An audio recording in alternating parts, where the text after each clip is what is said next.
Chapter 497. Frost Lich, Let the World Freeze, Frost Explosion. Despite the ominous feeling in his heart, Geoffrey could not stop no matter what. He gripped the magic card of the Frost Scepter tightly as he stared coldly at the arena below. The Frost Lich, with the Frost Staff, was surrounded by a circle of glowing icicles. It was the Underworld Ice Ring that came with the Underworld Ice Ring when it broke out of the Underworld Ice Coffin. With the Underworld Ice Ring's support, the Frost Lich's ice and ghost element skills would be greatly enhanced.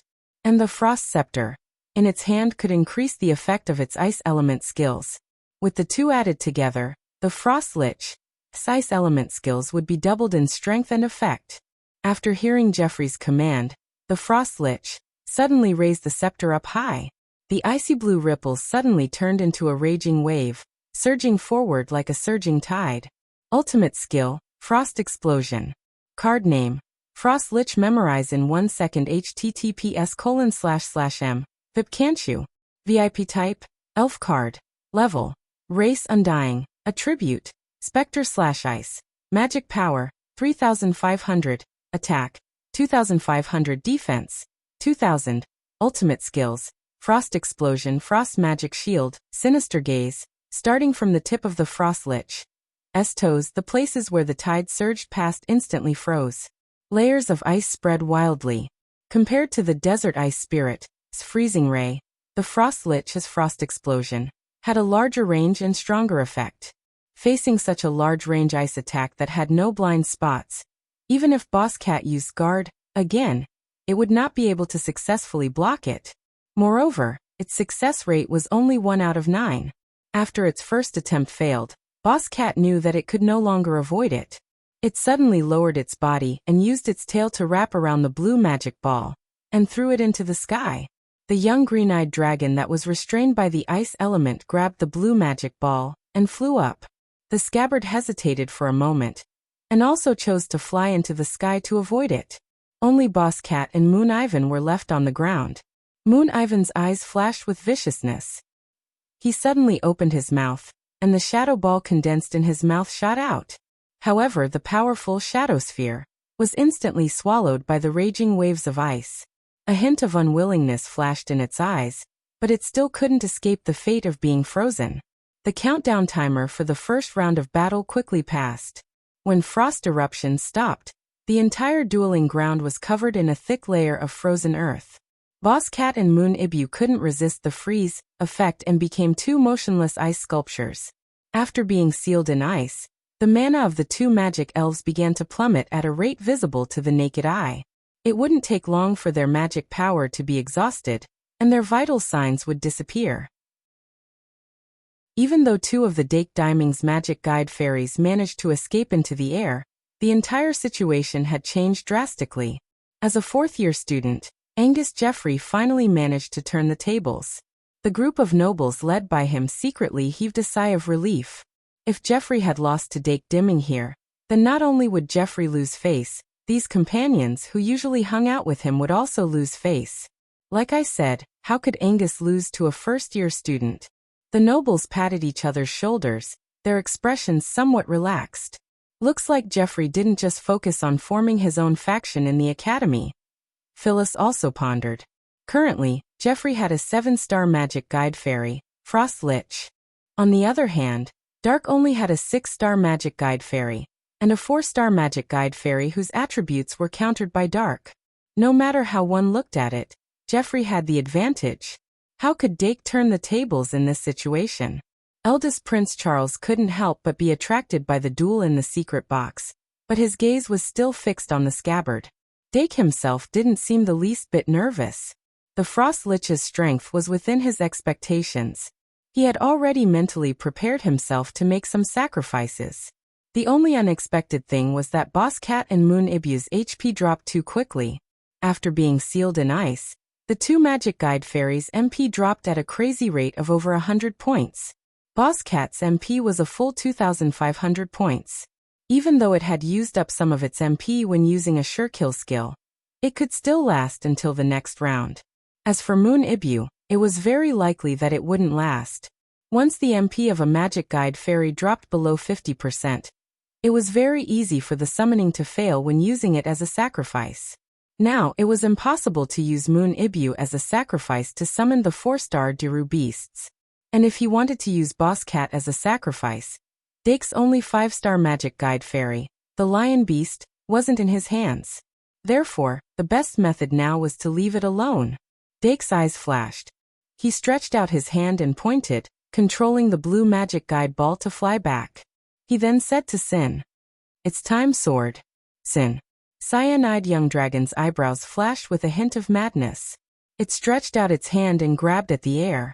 When the single sword scabbard heard the order, it immediately, weapon transformation, and flew straight towards it. It then closed its 5 fingers and grabbed the hilt of the single sword scabbard. Suddenly, a strong force rushed out from the single sword scabbard and circulated around its limbs and bones. Then Sin. Cyanide Young Dragon's attack went straight up into the sky. As a 6-star magic guide fairy, Sin, Young Green-Eyed Dragon, could obtain a total of 1,800 points of attack power. Its final attack power was 4,800 points, obviously far exceeding that of the Frost Lich. Under such a huge difference in attack power, elemental suppression seemed insignificant. Of course, the Frost Lich was obviously not good at attacking. Underworld Ice Ring and Frost Scepter buffs were also on the level of spells, but according to normal logic, a sure kill skill like Frost Explosion definitely couldn't be released continuously.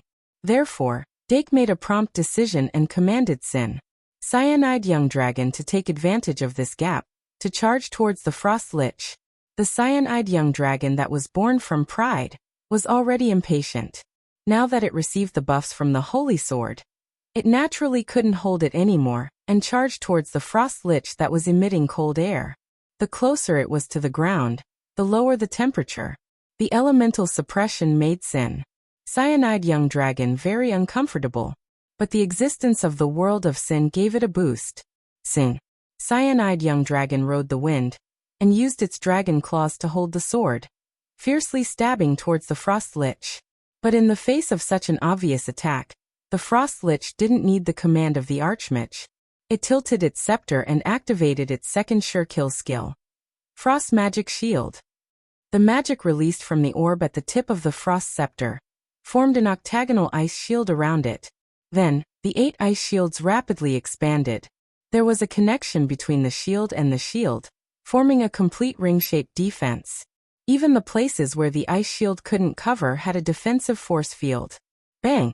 Sin, Cyanide Young Dragon's sword fiercely smashed onto the ice shield. But in the face of this attack of 4,800 points, the ice shield was actually undamaged. It only shook a little and the impact was dissipated. Seeing this, Angus Jeffrey, who just raised his spirits, suddenly relaxed. He sneered and said, "Frost Lich, now's the time. Frost Explosion." In an instant, the gem of the Frost Scepter once again burst out a terrifying icy blue wave. No one would have thought that the Frost Lich would actually use Frost Explosion for the second time without any interval. Is it the effect of the aura from breaking out of the coffin, or the special effect of the Frost Scepter? A guess flashed through Dake's mind, but he remained calm and quickly gave an unbelievable order. Cyan Smoke Young Dragon, protect the sword. Protect the sword? Protect what sword? While the onlookers were shocked, Sin, Cyanide Young Dragon, completely understood his order and quickly carried it out. Cyanide Young Dragon. Scales were touched by Frost Explosion. It suddenly turned its body and used its huge body to block the waves for a moment. Then it suddenly threw its sword and threw single scabbard into the sky.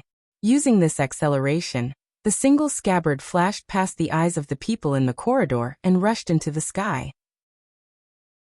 And this time, the Frost Explosion that was released in an inclined direction continued to move forward after completely freezing Sin, Cyanide Young Dragon, forming a wave of ice crystals that looked like the solidification of the tide. So, the only blue cube magic elf that could still move on the field was the single scabbard. That was a sword but not a sword. Tick. In the extremely quiet scene caused by the 2 consecutive Frost Explosion, the 30-second countdown of the 4th round was about to end. Battle Stage 5. 30s. A new countdown appeared on the projection. Both players drew their cards at the same time. Although Angus Jeffrey thought that the outcome was already decided, he still didn't forget to draw his cards. It was just that in the process of drawing his cards, his voice that had completely calmed down didn't stop. Frost Lich, use Frost Magic Bullet to attack the blue cube magic ball. So from the Frost Scepter, Frost Magic Bullet, after Frost Magic Bullet, was condensed. Each Frost Magic Bullet was the size of a human's head, and there was no gap when it was condensed. It was equivalent to a normal attack. Although the power wasn't high, the advantage was that it was continuous and didn't consume much. This was the sure kill skill that came with the Frost Scepter. The Frost Lich shook its finger, and the Frost Magic Bullet shot towards the blue cube magic ball in the air at an extremely fast speed. Jeffrey, who had regained control of the situation, started to turn from defense to offense. The Frost Magic Shield was still surrounding the Frost Lich, and the Frost Magic Bullet shot out continuously like a machine gun. Dake was surprised, but he didn't hesitate to pour all his effort into controlling the magic ball. He still had the magic ring that Professor Kazair gave him for Christmas on his finger. It was a practical tool that helped him master long-distance magic conduction. And that ability was fully displayed at this time. Although there was a slight risk, the blue cube magic ball perfectly dodged the Frost Magic Bullet. Under his control, his face was calm, and his fingertips quickly moved the magic ball horizontally. Angus Jeffrey saw him like this, but he sneered in his heart, pretending to be calm. After whispering, he suddenly raised his hand. He didn't continue to summon new magic spirits, but he also released his magic power into the blue cube magic ball. It was like a long rope that pulled the blue cube magic ball, making it extremely difficult for Dake to control it.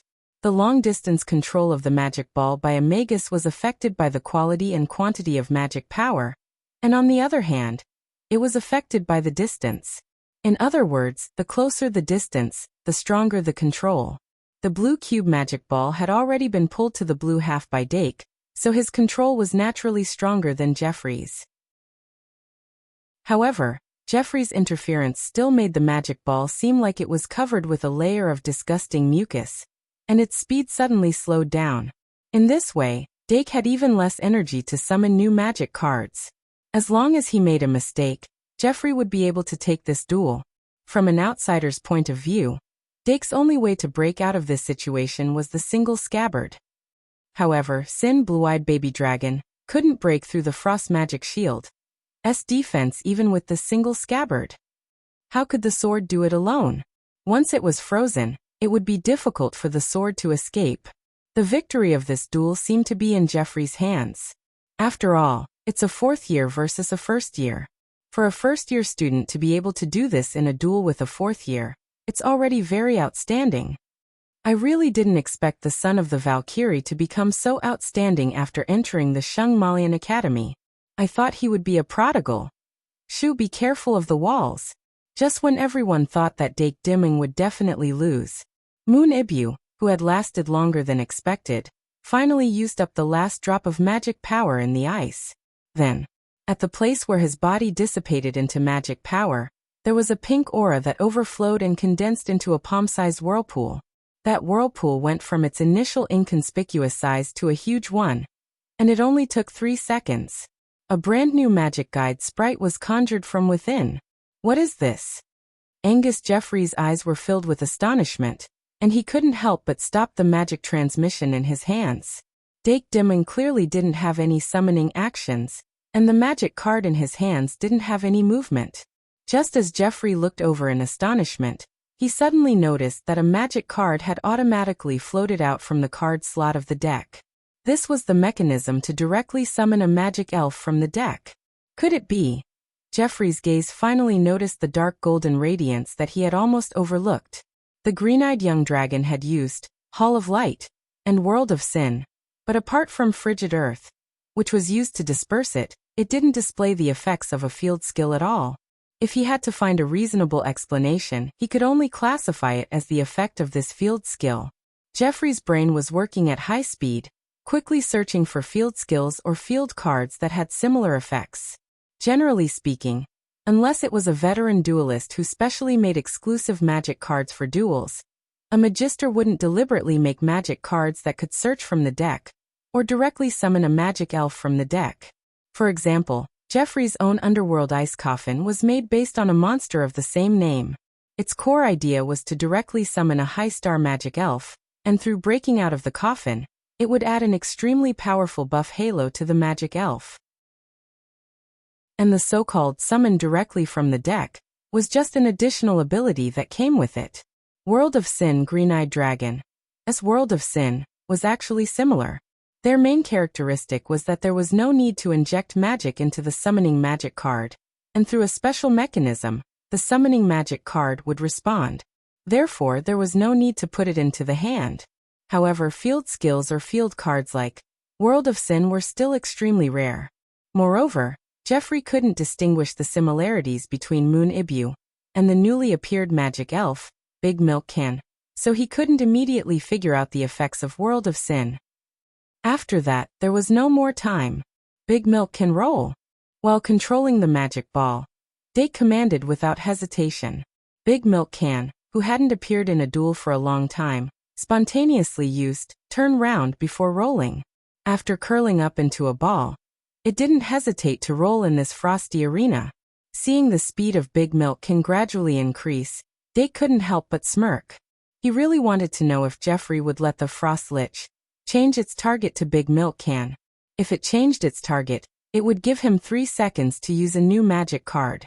But if it didn't change its target, Magic Frost Shield didn't seem to have much damage at the moment. Without a doubt, it was Big Milk Can's favorite target. Bang! As the distance wasn't far, Big Milk Can quickly hit the Magic Frost Shield. The surface of its body was stained with a layer of frost, but it didn't suffer much from the recoil. Relying on the 3,000 points of defense after using Turn Round, Big Milk Can retreated unscathed. Even the frost on the surface of its body was dispelled during the rolling process. With its only 1,000 points of attack plus the 60 points of damage after Turn Round, it didn't cause any damage to the Magic Frost Shield. For a 7-star Frost Lich, this was probably just a massaging attack. As expected, Angus Jeffrey didn't order the Frost Lich to change its target because of this weak rolling.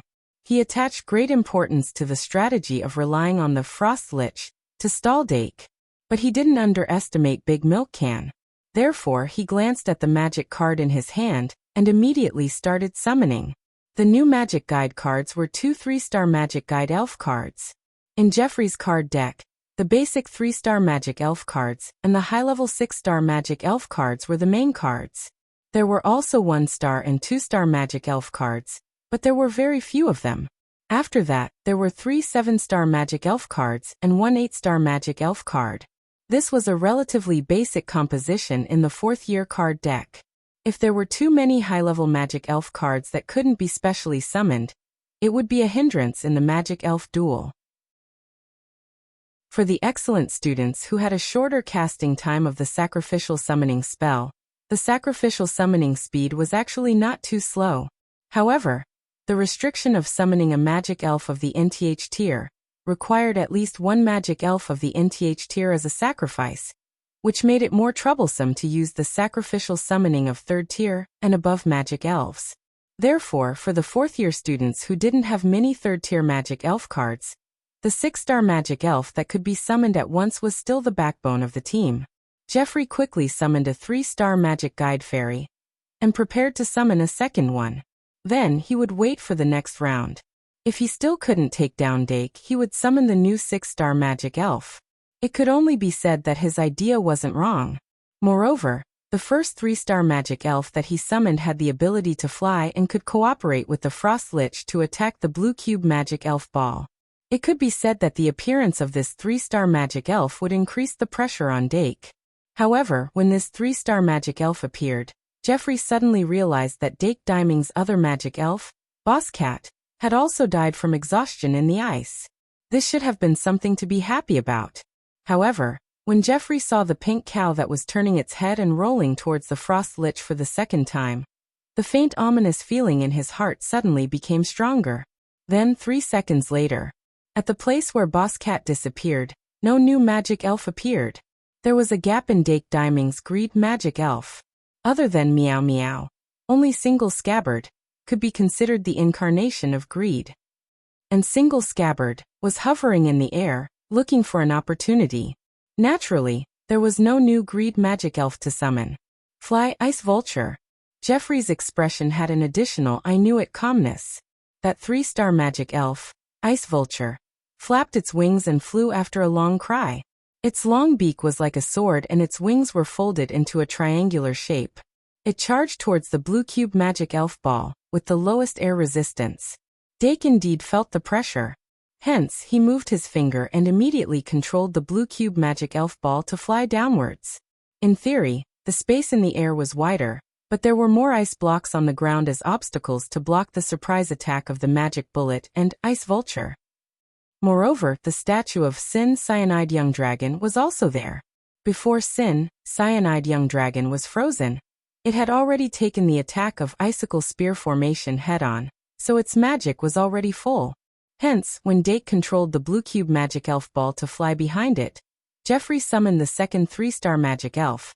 And when Big Milk can hit Frost Magic Shield for the second time and retreated unscathed, Sin Cyanide Young Dragon finally retreated.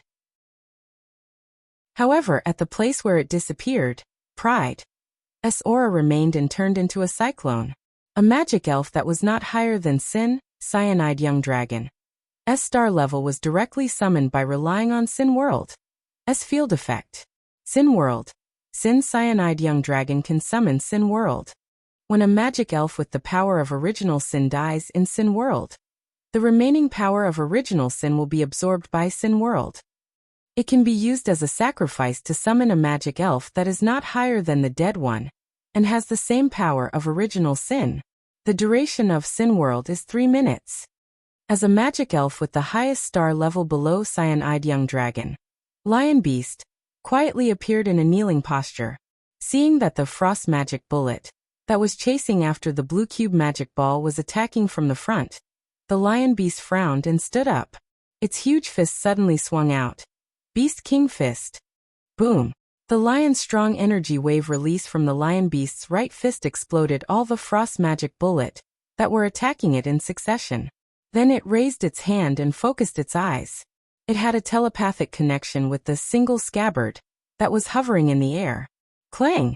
Although it was not as strong as the Dilu Beast, the Single Scabbard and the Lion Beast still had a bond. With a shake of the sword, it whizzed down from above and landed in the Lion Beast's palm. The Lion Beast suddenly pulled out its sword. It's here. Eldest Prince Charles, who was in the secret room, suddenly focused his attention on the Lion Beast in the field. Although Charles knew a lot of core secrets related to Hero, because he had only met Hero Brett once when he was young, he did not have a clear understanding of Hero's power. Therefore, the most direct experience he had of Hero's power was from the Lion Beast and the Dilu Beast. For Hero, this kind of savior, who carried a heavy destiny, Charles had a reverence and longing that was passed down from childhood. It was a thought that had nothing to do with his background and position. It was a thought that was rooted in the depths of his heart.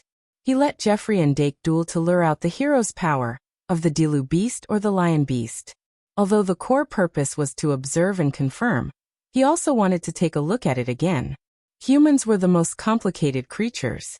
When the Lion Beast unsheathed its sword, although its attack bonus was not as strong as Sin, Young Green-Eyed Dragon, its aura was one and it gave off a completely different feeling when Sin, Young Green-Eyed Dragon was wielding its sword.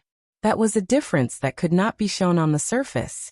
Angus Jeffrey, who had seen this scene during the Easter Duel Festival, finally could not maintain the initial strategy. He quickly stopped the leaving Yuan Ice Vulture from recklessly diving down, and ordered the Frost Lich to temporarily give up on the magic conducting ball and focus on killing the Lion Beast.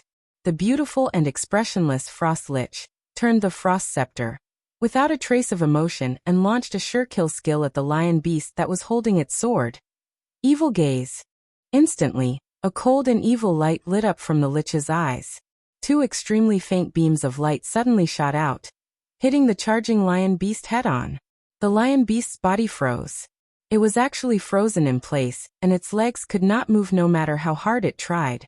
Then it suddenly felt a suction force, and the magic power in its body was constantly being sucked away.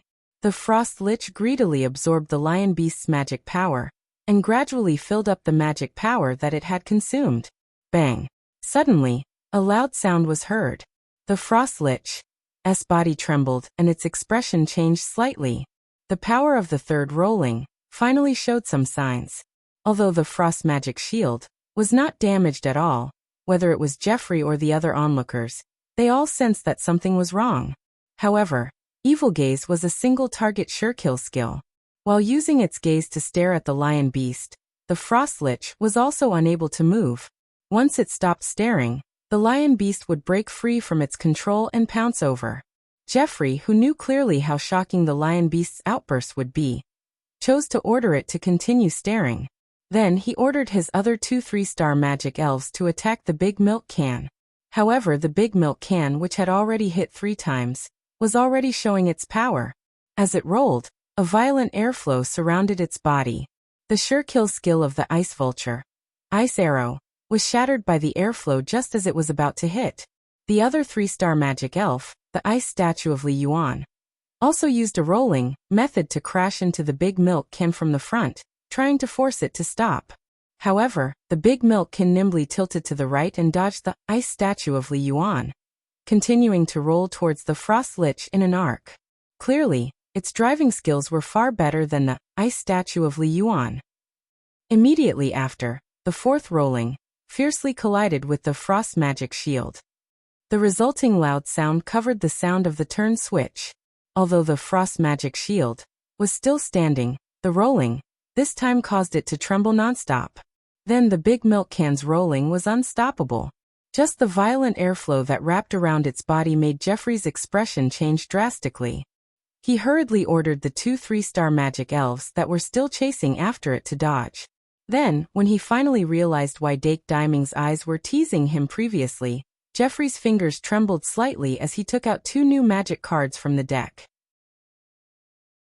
Battle Stage 6? 30s. However, when Jeffrey looked up slightly after taking out the cards, he suddenly realized that there were 4 magic cards quietly covering Dake's card table. He actually didn't even look at the 2 rounds of magic cards that were played consecutively. Jeffrey's eyebrows suddenly twitched, and there was a sudden surge of anger in his heart. He hurriedly pressed his chest and tried to calm himself down. The duel was still ongoing. As long as he won, he could make Dake pay the price for his arrogance. The anger gave him stimulation, and he was unprecedentedly focused. Among the 2 new magic cards, one was a 6-star magic elf card, and the other was a secret ritual card. Die. Jeffrey abruptly put the 6-star magic elven card aside, and picked up the secret ritual card. Then he quickly opened the secret ritual card, and a layer of undetectable fluctuation appeared on the Frost Lich's body. Only then did he pick up the 6-star magic elf card again, waiting for the cooldown time to perform the sacrificial summoning. On the field, the big milk can had already rolled towards the Frost Lich for the 5th time. 4-1 8,000 plus, 6-1 requesting votes. 109/233, May target. 240,000 completed, 220,000 words. June, what target should we set? Brothers, give me your opinions. Yen 180,000, 240,000 yen. Yen 300,000. Chapter 498. Frost Demonic Shield. The Frost Lich releases its magic to create 8 Frost Demonic Shields that are connected to the Frost Lich's body. The Frost Lich's defense is increased by 25%, and the damage received during battle is reduced by 25%. Relying on Underworld Ice Ring and Frost Scepter, the damage reduction of Demonic Frost Shield was increased by 50%. The defense of Frost Lich was also increased by 50%, which was a total of 3,000 defense. It was because of the damage reduction effect of Demonic Frost Shield that the Frost Lich was able to withstand Sin Young Green-Eyed Dragon, as sword and Big Milk can as 4th roll. However, when faced with the 5th roll of the Big Milk can, even the indestructible Demonic Frost Shield couldn't withstand it anymore. Boom! When the Big Milk can hit the Demonic Frost Shield, The loud sound was like thunder, causing the nobles who were watching from above to be shocked. The demonic frost shield, that had 50% damage reduction, actually had dense and horrifying cracks in an instant. The frost lich, that was using sinister gaze, with all its might suddenly trembled.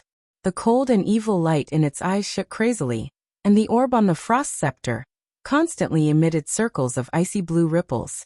However, the damage of the big milk can's roll had exceeded 10,000 points.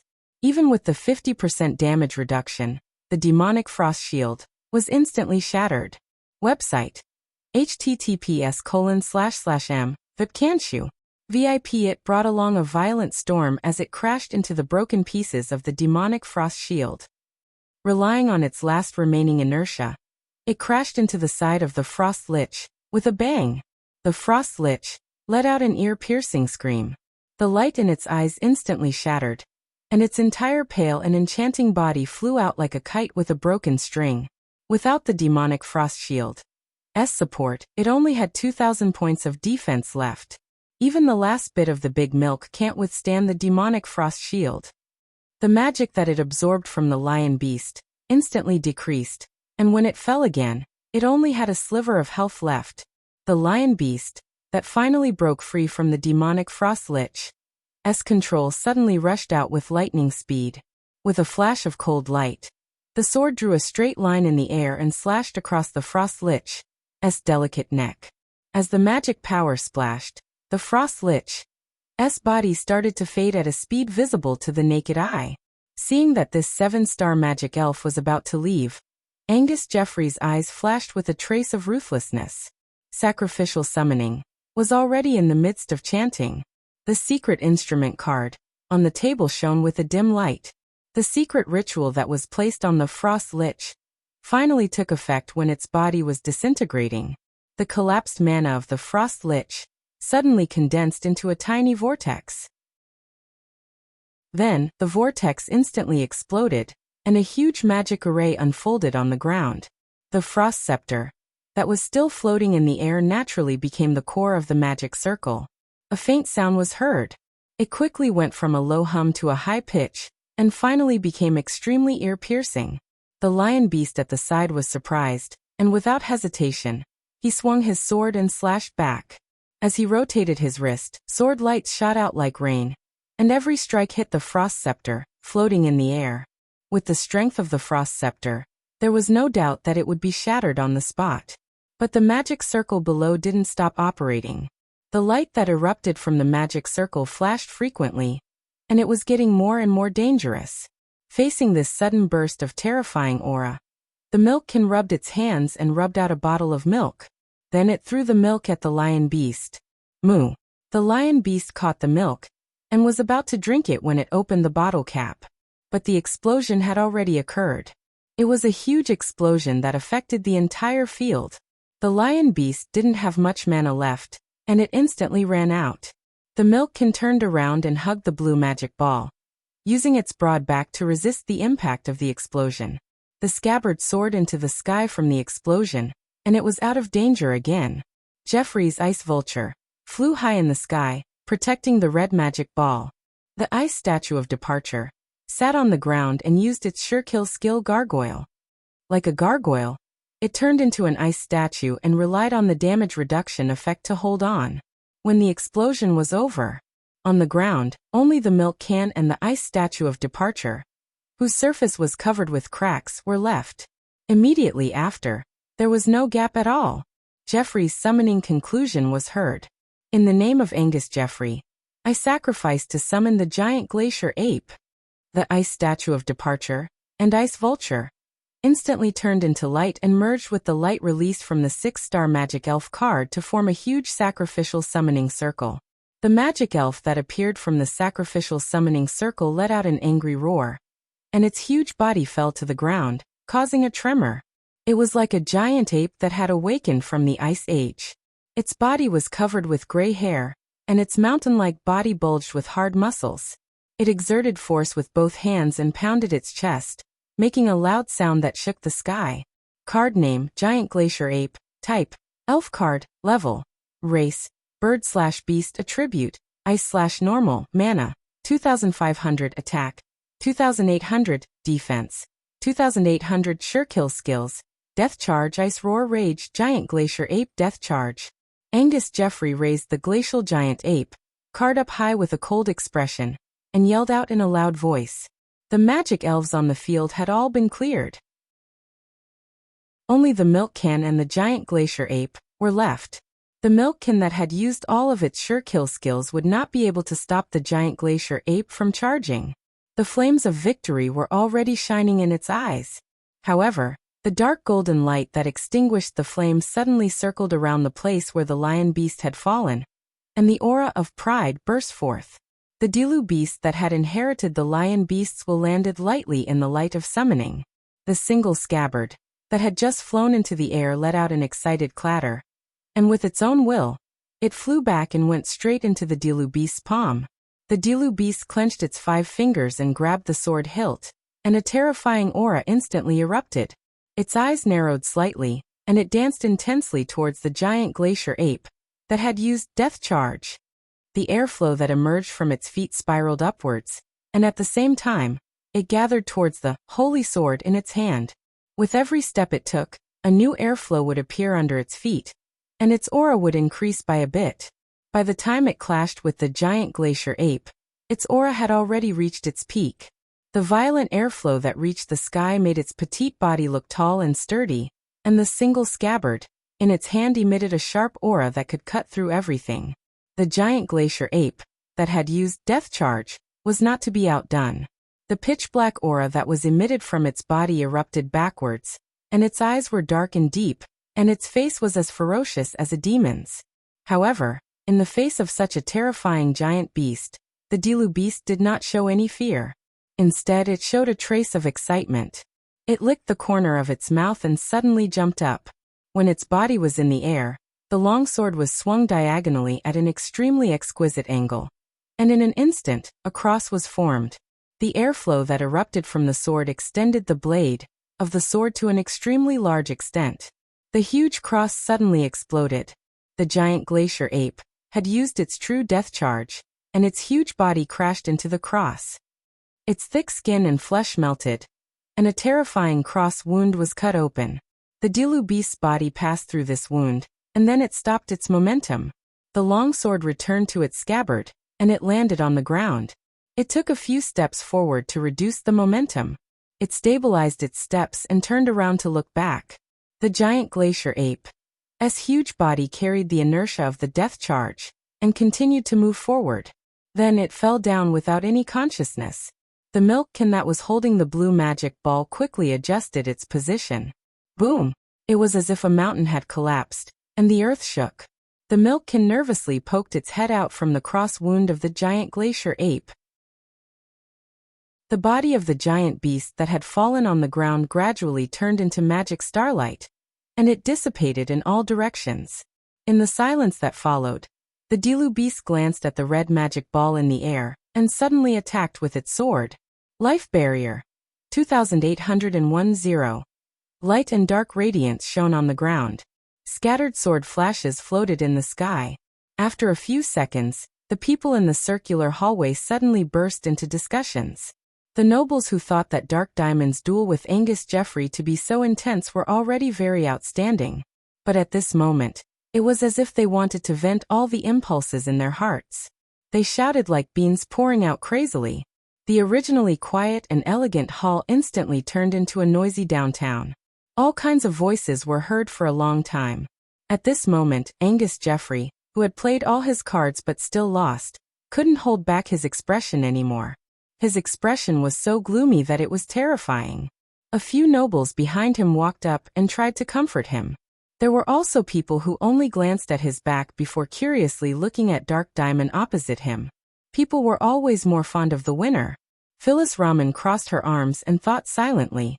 Unlike the Jeffrey family, the Rahman family hadn't made their stance clear yet.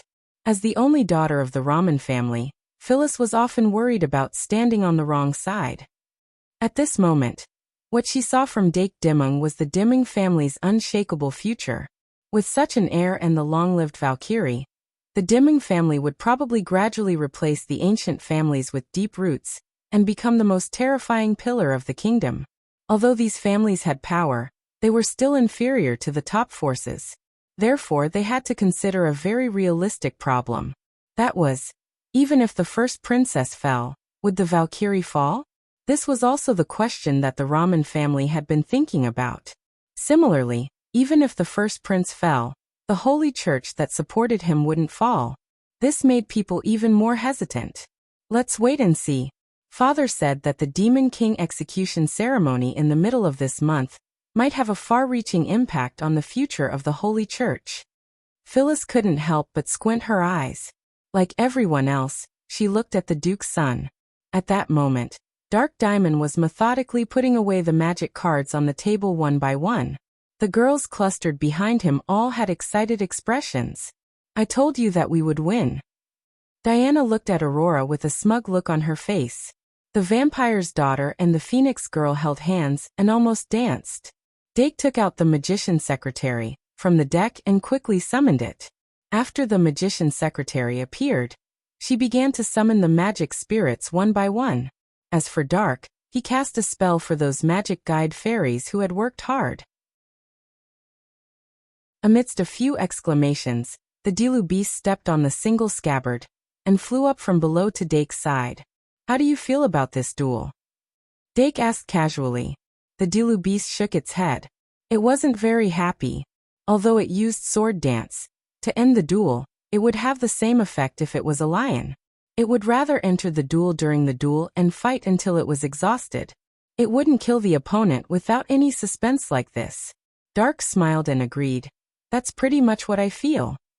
Pride +1, pride +1, pride +1. On the opposite side, Angus Jeffrey pressed both of his hands on the card table. His head was lowered as he stared at his fingers. In this duel, from the initial confidence to the shaking in the middle, to the end when he regained his confidence, Jeffrey had experienced many psychological journeys.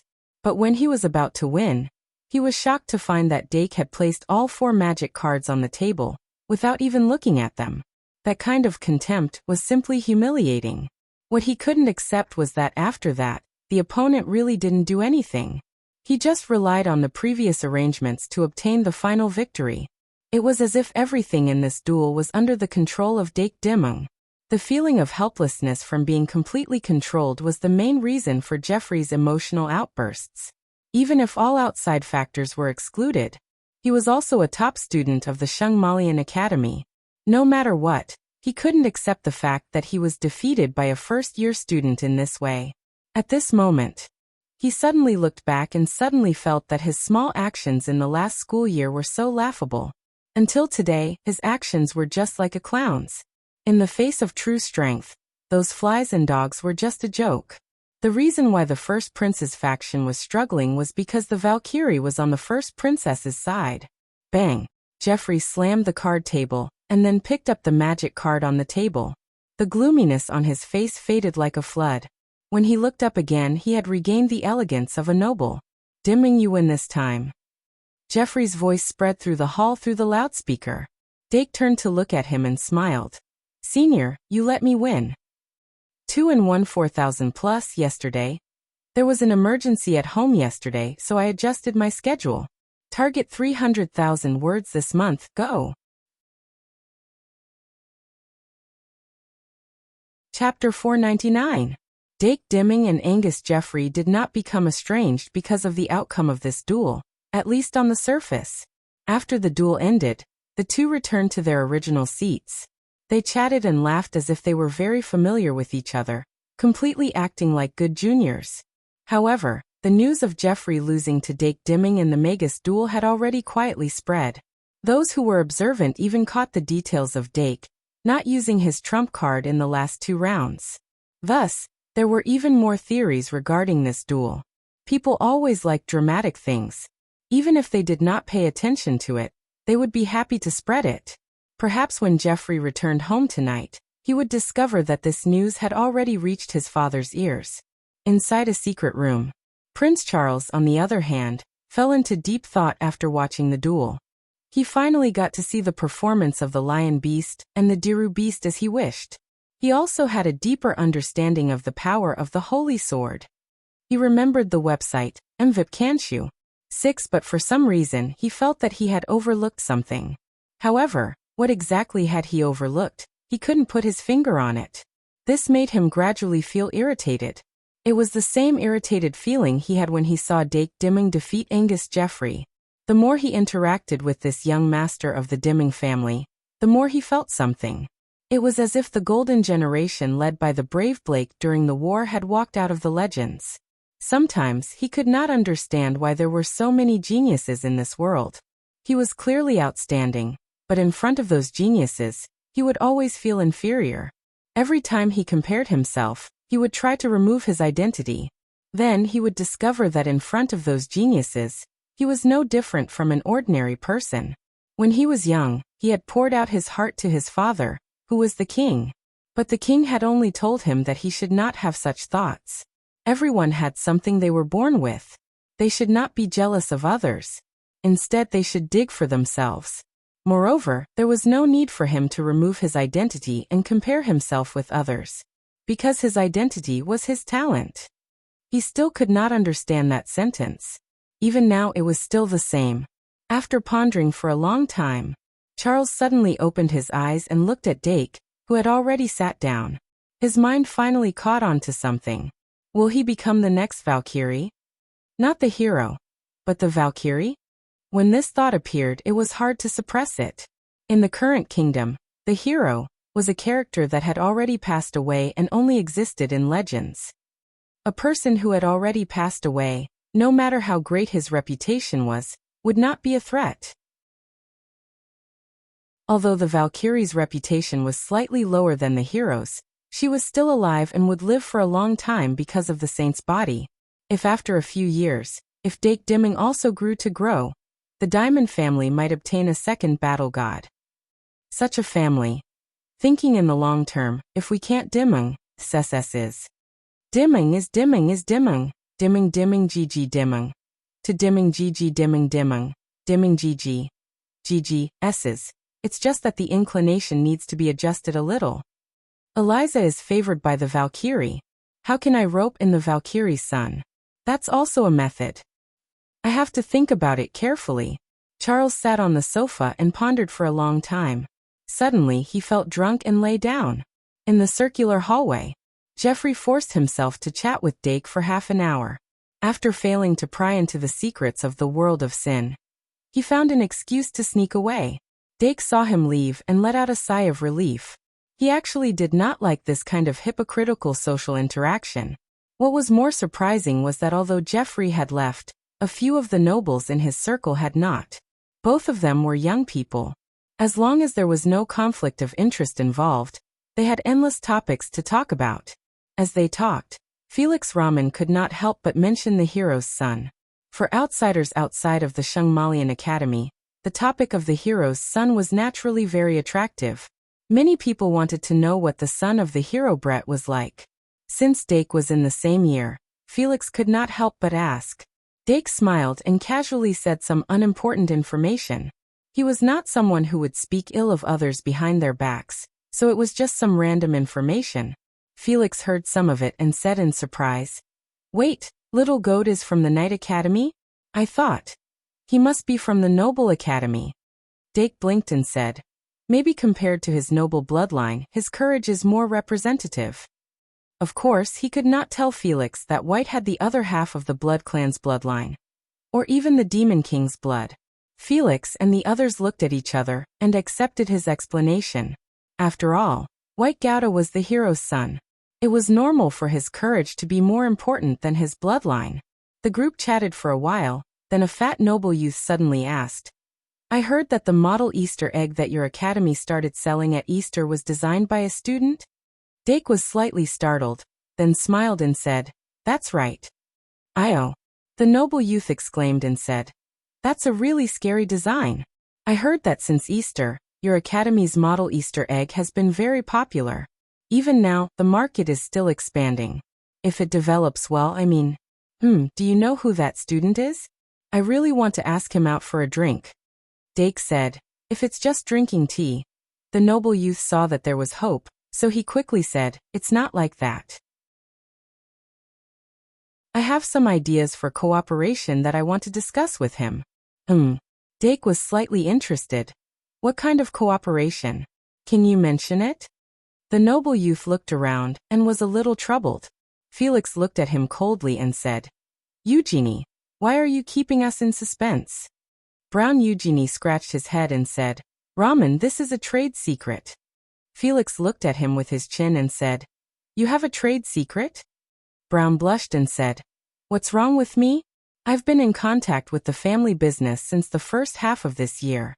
I'm not who I used to be. Okay. Felix raised his eyebrows and said, Then tell me your secret. I'll see if it's valuable. Okay. Brown's expression suddenly froze, and he said angrily, You tricked me again. TSK. Felix smacked his lips and looked away. Dake said excitedly, Eugenie, you're from the Eugenie conglomerate? Brown's expression softened, and he said, The Eugenie conglomerate is my family's conglomerate. Dake asked curiously, Noble merchants, no problem? Brown said, Not in the past, but now it's different. Who would complain about having more money? However, the person in charge of the Eugenie conglomerate is still my uncle. He doesn't have a position in the kingdom. Dake nodded with a strange look in his eyes. He seemed to have seen the kingdom's future capitalization. However, in this era where individual power was becoming more and more exaggerated, the kingdom's future capitalization should be unique, right? The Dimming family was involved in politics and military, but they didn't seem to have made much progress in the field of commerce. For example, the soul-haunting guild hall that the Diamond family was involved in wasn't purely a place for profit. Compared to politics and military, Dake was more interested in commerce. After all, who didn't like him? Moreover, the development of magicite technology required a lot of wealth. Although the Dimming family was rich, it belonged to the entire family. Even if he became the head of the family in the future, he couldn't use it without permission. If he could have his own conglomerate, he could use it as he wished. When that time came, he might even be able to use some of the magicite technology. Dake raised his head and said, I know the person who came up with the Easter egg. How about this? Since tomorrow is Sunday, I'll help you arrange a time. That would be the best, said Brown Eugenie. Dake smiled. It's fine. How about tomorrow at 1 o'clock in the afternoon? Brown was startled. How can I accept that? Dake leaned back on the sofa and said lazily, What's there to be embarrassed about? We're all young people. We're just visiting each other. Or do you have something you can't say? Brown turned his head and said awkwardly, That's not it. Phyllis suddenly said, You can go. Brown hesitated. Then I'll really go? TSK. Phyllis smacked his lips again. What's there to hesitate about? If I could go to the war goddess house, I'd definitely run over. Brown rubbed his hands and said, That's true. It's tomorrow at 1 o'clock, right? Dake smiled. Yes, afternoon tea. Then he looked at the others and asked politely, Do you want to come along? Unexpectedly, these people who were obviously with Jeffrey nodded like rabbits. They couldn't wait to jump into the Duke's mansion. Dake was a little embarrassed, but he couldn't go back on his words. He could only ask Trina to write down the names of these people and let the guards let them in. Phyllis was smiling so much that his eyebrows were curved. When it was close to evening, the young nobles all said their goodbyes. The remaining two also found an excuse to go somewhere else. After Dake was free, he had dinner with Deanna and the others along with the magicite elves in the circular corridor. The water dance performance in the evening was unusually dazzling, and people couldn't help but linger. Especially the young ladies who wore tight-fitting school swimsuits. Their slender swan-like necks left a deep impression on people. However, the highlight of the day was still the Magic Duel exhibition tournament. Dake purposely stayed behind to enjoy this exhibition match. Formal duels were mainly about obtaining victory as quickly as possible. Therefore, the duelists would do everything they could to calculate every second of attack and defense. The spectating aspect of a duel was mainly the intense confrontation, not the various beautiful techniques used. But the exhibition match of the Magic Duel had a completely different focus. They were more inclined to show off their magnificent techniques during the duel, making the entire duel more dramatic. The special guest of this match, Butterfly Concubine, was an expert in exhibition matches. Of course, even in a formal duel, her techniques were extremely beautiful. After Dake and the others had their fill, they waited leisurely for Butterfly Concubine to come on stage. Along the way, many nobles came to greet them. Men and women, young and old, there were all kinds of people. But these people had some foresight. After greeting them, they left and didn't disturb them too much. Most of them came to leave an impression. Perhaps the next time they met, they could say to Dake, "Long time no see." 8 o'clock sharp. The exhibition match of the magic duel had finally begun. The duelist named Butterfly Concubine came on stage riding on a magic fairy. She was indeed a very beautiful lady. Her long red hair was tied behind her head, revealing the back of her slender white neck. She was tall and slender, but curvaceous. She wore a gorgeous performance costume, giving off the vibe of an actress. Her opponent was a professional duelist trained by the guild. Of course, she was also a beautiful lady.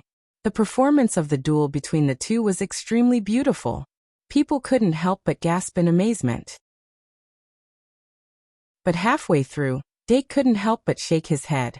The appearance was beautiful, but the inside wasn't very good. This time, he realized the difference between the duelists of the outside world and the Shungmalian Academy. It was like a chasm. No wonder the duel competition in the academy is so popular. Tens of thousands of seats would be full. After thinking for a while, he decided to give up on the comparison and just watch as a performance. It was quite comfortable. When the magic duel was over, Dake didn't stay any longer. He called Deanna and the others and got on the carriage back. The carriage traveled through the silent night, immersed in the serenity of the moonlight. Bon voyage. Although the capital was a mixed bag of good and bad people recently, the majority of people cherished their lives. During this trip, Dake didn't even meet a single thief. He safely returned to the Duke's mansion. After entering the mansion, Dake invited Deanna to stay the night because it was already late. Deanna naturally didn't refuse. After Dake ordered the maid to deliver a letter to the Great Bell family, she happily went into Aurora's room. The two sisters were already prepared to talk through the night. Dake just smiled helplessly and returned to his room. Then he took a shower and changed his clothes. After washing himself clean, he sat down in front of the lab table and called out the system panel. "System, display the indicators." Yes. A moment later, 7 indicators appeared in Dake's vision. Pride, 98, jealousy, 43, fury, 77, sloth, 67, greed, 91, gluttony, 78, bliss, 91. Today was the 7th night of July. The numbers didn't change much since the beginning of the month. The system's statistics didn't round up the numbers. It just directly omitted the numbers after the decimal point. During this period, other than jealousy and sloth decreasing by 1 point each, greed and bliss only increased slightly. The highlight of the day was undoubtedly pride. Before today, pride was only left with a little over 90 points. Now it jumped to 98 points. Senior Jeffrey is such a good person. Looking at the pride that could be extracted 6 times, Dake couldn't help but sigh. He didn't care about Jeffrey's reason for doing this. This kind of child's play didn't affect him too much. On the contrary, in a situation where he was lacking experimental materials, he hoped that this kind of timely help would come a few more times. Anyway, let's have a drop of pride first. Every time he extracted pride, Dake felt sad. This was because he hadn't actually researched pride, as exclusive alchemy array. He hadn't even made any progress. This made the act of accumulating bit by bit feel indescribable. It was like a little squirrel storing up for winter, but winter didn't come. When pride accumulated to 30 points, he might not even have a clue. At that time, he might have to think of a way to use up the 30 points of pride. That would be a very sad thing. Dake sighed, hugged his left and right, and fell asleep. July 8th afternoon. The weather was slightly gloomy. A few drops of rain fell, but the clouds hung in the sky and didn't fall for a long time. The weather was hot and stuffy. Phyllis Rahman, Brown Eugenie, and 3 other thick-skinned noblemen and women came one after another. When Yvette found out that her baby had invited people to attend the tea party, she excitedly instructed Olga to treat them grandly. If she didn't have work to do, she would definitely do her duty as a good mother and personally attend to them. Dake was thankful that Yvette was busy with work and told Olga to keep things simple. He received the guests in the living room on the second floor. Valkyrie. Is the Duke not here? Phyllis asked impatiently when she saw Dake. Her eyes were filled with little stars. The situation in the capital hasn't been stable recently. Dake replied casually and quickly skipped the topic. Phyllis was visibly disappointed. However, when she reached the second floor of the mansion, she was attracted by the paradise that filled the hallway. She was like Alice when she first entered the dream world. She lifted the corner of her dress and looked around. The other 4 noble children followed behind her, but they were trembling with fear. It was one thing to shamelessly accept an invitation, but it was another thing to do after actually coming. They had obviously been informed by their parents before coming. They were even more reserved than yesterday. After Dake led them into the living room, he dismissed the maids and personally made tea. That rather casual attitude made the nobles feel much more relaxed. Dake didn't really understand why these people wanted to attend the tea party that he casually suggested. However, this didn't stop him from being the host. Try this. It's a specialty of the Freedom City, lemon tea. Under the surprised gazes of Phyllis and the others, Dake picked up a square of ice from the icebox and put it into the lemon tea that had been soaked in cold water. As the mixture of ice and water mixed, the temperature of the lemon tea quickly dropped to the freezing point. Dake shook the glass teacups that he had specially chosen and brought them to them one by one. Is this iced tea? Phyllis couldn't help but ask. Dake smiled slightly. A lime in the evening. While Phyllis and the others were carefully tasting the iced lemon tea, Deanna and Aurora walked into the living room, giggling. Phyllis was surprised by the presence of these two, but he didn't show it on his face. The fact that the Pearl of the Great Bayer family had an intimate relationship with the young master of the Dimming family had long been spread in the circle of nobles' ladies and young ladies. However, because the two of them weren't that old, the group of middle-aged women who were quite enthusiastic about marriage quickly put this matter aside. However, the young ladies of the nobles were quite concerned about this matter, especially those of the same age as Dake Dimming. Although Dake's reputation wasn't very good before, it wasn't as if there weren't any young masters who were more outrageous than him. In comparison, at least he didn't have any scandals between a man and a woman. In addition, his family background and identity, especially the fact that he was the son of the Valkyrie, added to his points. Yvette was the idol of the kingdom's women. As long as she married Dake Dimming, she could become his daughter. This was too attractive. Therefore, Dake had always been the top 3 choice of many young ladies of the same age when they were choosing a marriage partner. It was only because he wasn't old enough that the door of the Duke's mansion wasn't broken down. Now that Dake was only a year away from turning 14, there was suddenly an intimate member of the opposite sex by his side. It would be strange if he didn't attract attention. Although Phyllis wasn't interested in Dake, who was 3 years younger than himself, he was still very interested in watching the drama unfold. Seeing Deanna sit down next to Dake without any reservations, Phyllis's eyes suddenly narrowed and she smiled like a fox who had eaten a big piece of fruit. Perhaps after she walked out of the Duke's mansion today, the rumors of Dake and Deanna living together would spread uncontrollably. Dake himself didn't seem to notice at all. He made a cup of iced lemon for Deanna and Aurora, then said to Brown Eugenie, "Brown, is it convenient for you to talk about your business secrets here? If it's not convenient, we can go somewhere else." Brown rubbed his chubby cheeks and couldn't help but ask, "But what about the planner?"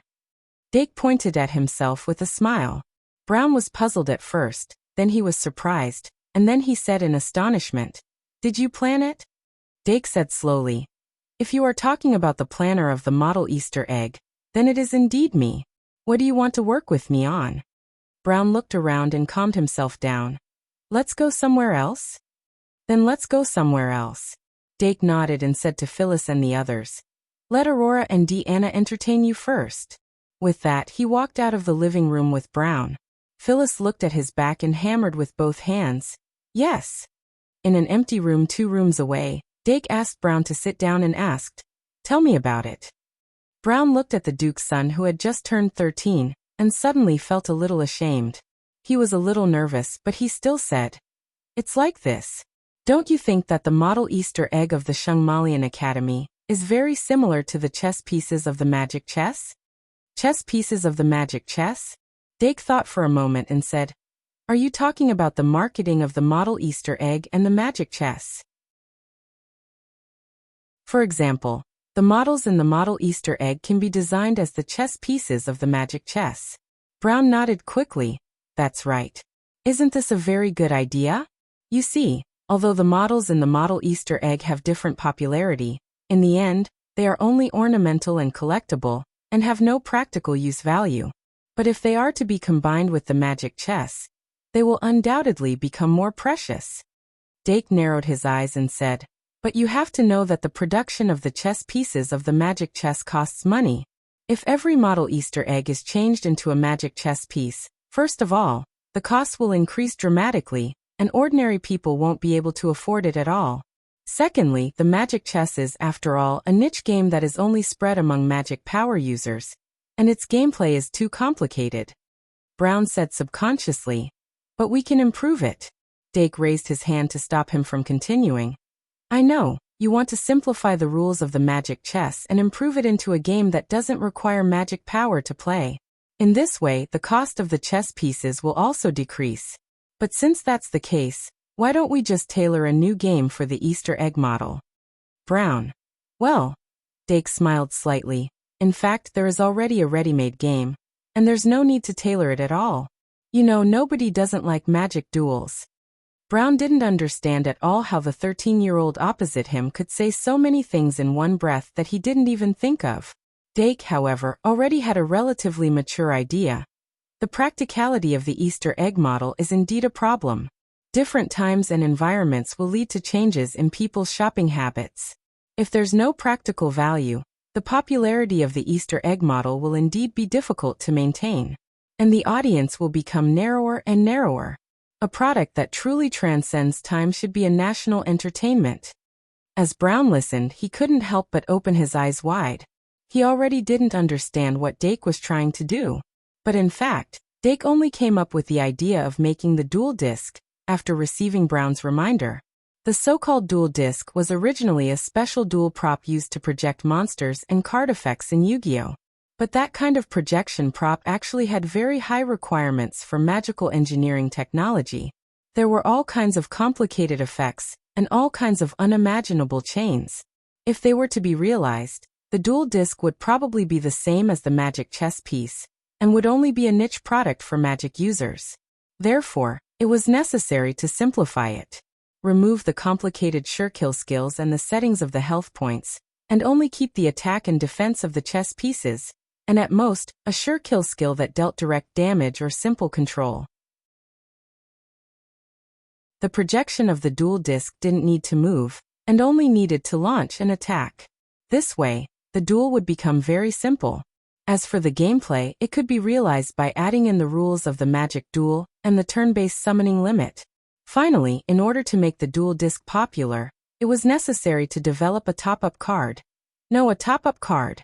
Dake, who almost exposed his sinister intentions, continued, "But if we want to imitate the magic duel, it's actually not convenient to use the Easter egg models. We can match each Easter egg model with a card that can be inserted into the dual disc and sell it as a bundle.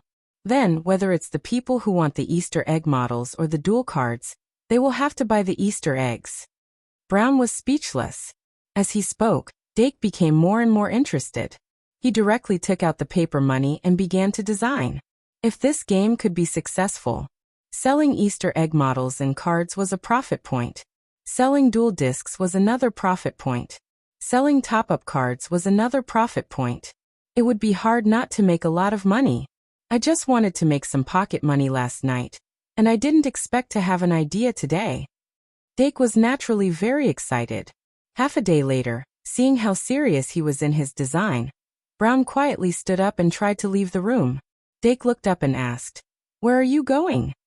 Brown's body stiffened and he turned back and said awkwardly, "I won't bother you." Dake was puzzled. "Aren't we talking about a collaboration?" Brown hesitated. "But that was your idea, I didn't contribute anything."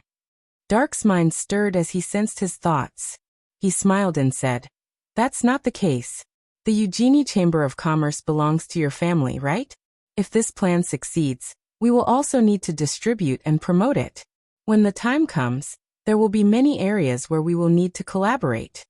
After hearing this, Brown suddenly had an idea and quickly sat back down.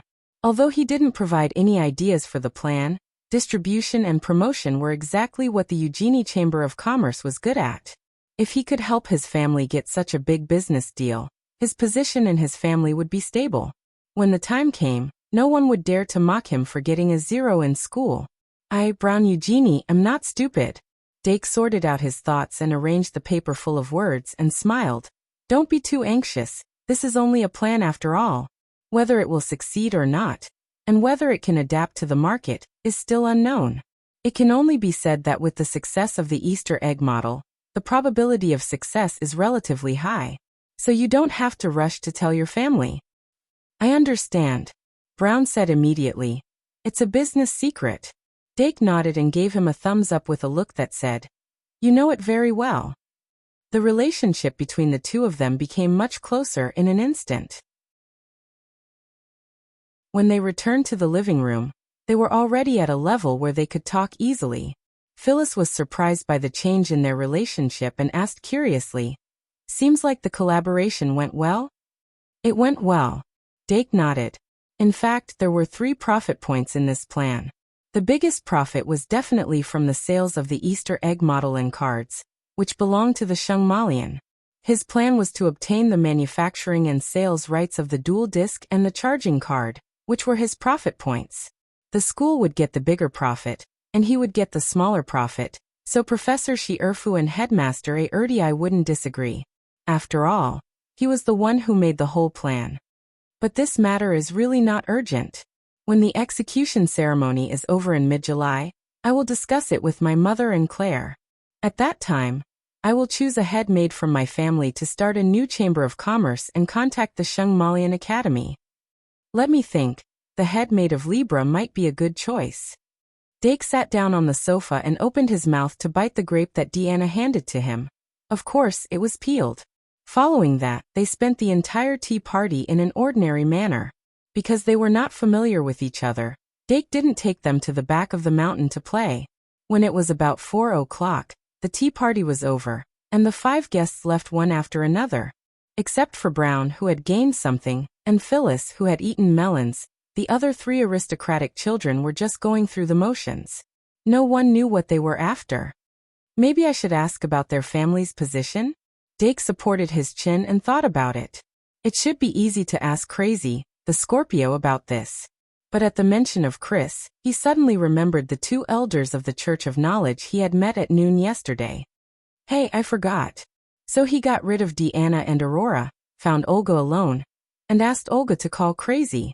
The petite Crazy was still dressed casually, and her single ponytail was casually swung behind her. "Good afternoon, young master." When she came out of the shadow in the corner, Dake was already used to it. "Sit."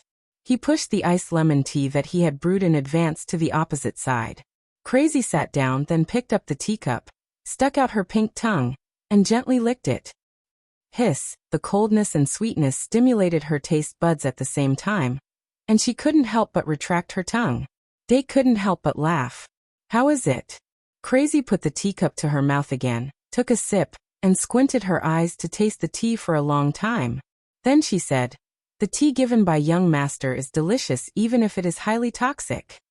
"Dake, can't you be more normal?" Olga, who was standing on the side, couldn't help but cover her mouth and chuckle. Ice cubes and lemon tea really are 2 aspects of sublimation. It's such a simple combination, but I didn't think of it at all. Then she added, "Also, I have some ideas about the milk tea that young master talked about. Do you want to try it tonight?" Dake nodded. "Sure, Olga, but I'm making hot milk tea." Dake, "Milk tea is still hot and has soul." Olga's face was full of joy. Dake then said to Crazy, "Speaking of which, where's that guy called Ignaz Cooper? Is he still in the freezer?" Chris shook her head and said carelessly, "That person, huh? I was afraid that he would dirty the freezer, so I threw him out early in the morning." "Where did you throw him?" Dake asked curiously. Crazy said, "Gray Mist Forest." "Dake. There?" Chris grinned, revealing a rare charming smile befitting her age of 25. She immediately said, "Doesn't he like to dream? I'll let him dream to his heart's content." Dake's expression froze as he recalled the gray mist dream he had experienced in the magic car. He couldn't help but ask curiously, "What kind of dream will he have?" With a flick of her finger, Crazy took out a 7-colored poisonous needle. She spun it slowly and said, "It's probably a dream like the Viper Hell. If he likes snakes, he might forget to leave." Dake imagined it for a moment and couldn't help but shudder. Others didn't know, but if he was thrown into a pile of poisonous snakes, he didn't dare to think about it. In order to divert attention, he hurriedly said, "It's been a month. Is he still alive?" "I don't know." Crazy shook her head. "I'm not a demon. Of course, I had the forest ranger over there help keep him alive. As for whether the forest ranger did anything to him out of anger, that's not something I need to know. Maybe they have a good relationship and the forest ranger took good care of him?" "Haha." Dake laughed dryly, thinking that Crazy might have some misconceptions about the word demon. So he said, according to his previous idea, "Since he's still alive, let him stay there for another 2 months. When I start school, let him go." Crazy's lips curled. Understood. The young master was indeed merciful. He only punished that person for 3 months and let him go. Dake couldn't look at her smile, so he lowered his head and took a sip of iced lemon tea. He asked, "Then have you checked the people who came to the mansion today?" Chris revealed a professional smile.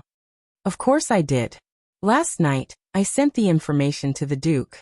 If the young master wants a copy, I'll have someone send it over." "Give me a copy." Dake nodded. "Also, send someone to keep an eye on Aaron Leaders and Aviva Julius from the Church of Knowledge." Crazy gestured with her hand and asked softly, "Young master, what do you want?" Dake blushed with shame. "Respect the old and love the young. It's not easy for them to be so old. What I want to say is, if they forget to eat and sleep and their bodies can't take it, help them."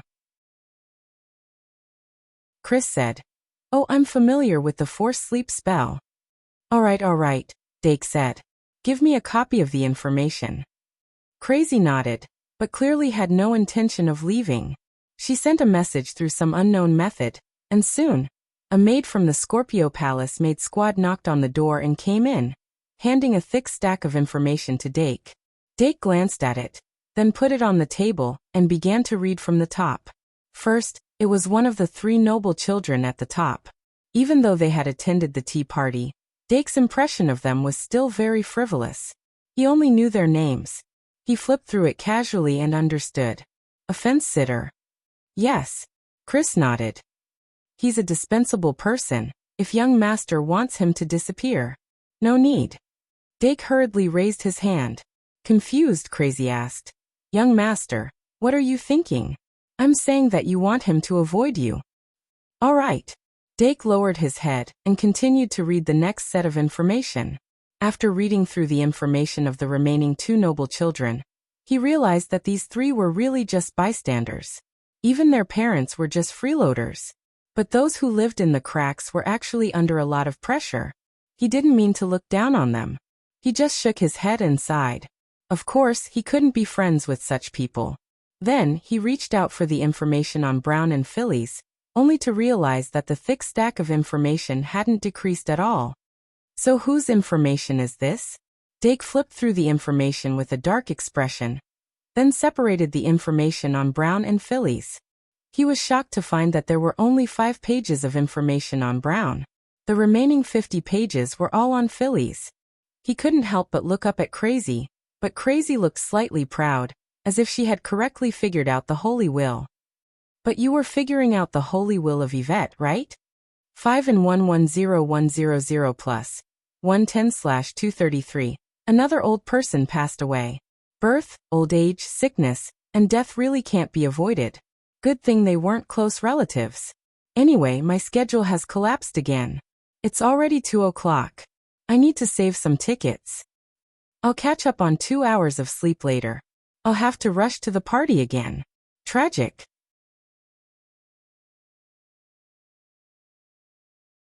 Chapter 500. Dake rubbed his forehead and looked at Brown Eugenie's information first. The Eugenie family was a very famous noble family in the royal capital, but unfortunately, it wasn't a very positive reputation. The family started out as a merchant and later became a noble by buying a title, but their reputation had always been bad. No matter what era it was, merchants would always give people the impression of being cunning, not to mention that they bought their titles. In order to change this situation, the previous head of the Eugenie family chose to support the army during the war. In the end, he won the king's appreciation, and the family's reputation was slightly changed. The current head of the Eugenie family was Grandette Eugenie, who now worked in the palace and was in charge of finance. Grandette was completely different from the previous head of the Eugenie family. He was a meticulous actuary, who could not wait to split a holy coin into two. But for the kingdom that was empty after the war, people like Grandette were indispensable. Since he took office, it became more and more difficult for the other departments to apply for funds from the finance department, causing complaints everywhere. Brown Eugenie was the third son of Grandette Eugenie. Brown Eugenie studied at the Royal Academy in the royal capital. Now the 5th grade had ended and the 6th grade had not yet begun. Remember, https://m.vip VIP Brown Eugenie's results were not ideal, and because his two elder brothers were too outstanding, it made him look even more incompetent. The Royal Academy's curriculum would end in the 5th grade, and the 6th grade was an internship year. One had to achieve the corresponding results to get a graduation certificate. Therefore, people who just dawdled could not graduate from the Royal Academy. This was the same in the Shungmalian Academy. In other words, if Brown Eugenie wanted to graduate, he had to do something. It just so happened that he was addicted to model Easter eggs some time ago, and suddenly had the idea of combining model Easter eggs and magic chess. Of course, his idea was not mature. The developers of magic chess were not short of money, and it was difficult to persuade them to cooperate with him. But Dake was inspired by his suggestion, so it was reasonable to give him something in return. Let me see. The Eugenie family has not shown any political inclination so far. I'm afraid they've been observing the situation for a long time. But perhaps it was because of the king's appreciation that they got to where they are today. They are very loyal to the king. That is to say, the successor that the king finally decides on is very likely to be the one they will be loyal to in the future. Currently, they are neutral. It's all right. Dake finished reading Brown Eugenie's information and put it aside. He didn't really care about Eugenie's stance, as long as they didn't sponsor his opponents with the money he earned. After all, it was just one of the distributors. If they really wanted to promote the dual disc to all parts of the world, the best partners were actually the various dual halls, including the Shungmalian. Once they had a certain level of user base, they would consider distributing them to small workshops for sale. In short, this was the general process. Dake then casually took Felix Raman's information and started reading it. Felix's information was not essential to him. After all, the two sides had no fundamental interests involved. He just felt that it was more reassuring to take a look at his own position.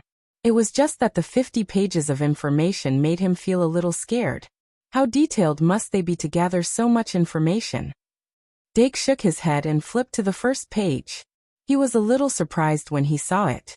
It's actually from the Academy of Arcana? But after thinking about it, he felt relieved. Compared to the Shungmalian Academy, the Academy of Arcana was easier to get into. Kyle from the Dimming family was also a student of the Academy of Arcana, and he was specially recruited. In the royal city, if their children couldn't get into the Shungmalian Academy, then the nobles would often find ways to get their children into the Academy of Arcana. After that was the Royal Academy. The Royal Academy was different from the Shungmalian Academy and the Academy of Arcana. It taught more and more subjects. Magic, magecraft, and martial arts were just a part of it. On the other hand, the Shungmalian Academy and the Academy of Arcana were both magecraft academies. There were similar magecraft academies, but most of them were built after the war like bamboo shoots after the rain. Of course, there were also old magecraft academies that changed to magecraft academies.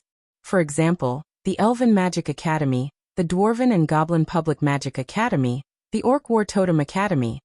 Although these academies couldn't compare to the Shungmalian Academy and the Academy of Arcana in terms of magecraft technology, because of the legacy of other technologies, their teaching was also very unique. Dake flipped through it casually and put Felix Raman's information back. The Raman family that Felix was in was an ancient family that had existed for hundreds of years. His father, Earl Rex Raman, was one of the 36 counselors. Because of their similar age and family background, Felix Raman and Angus Jeffrey had known each other since they were young. They would often get together like yesterday.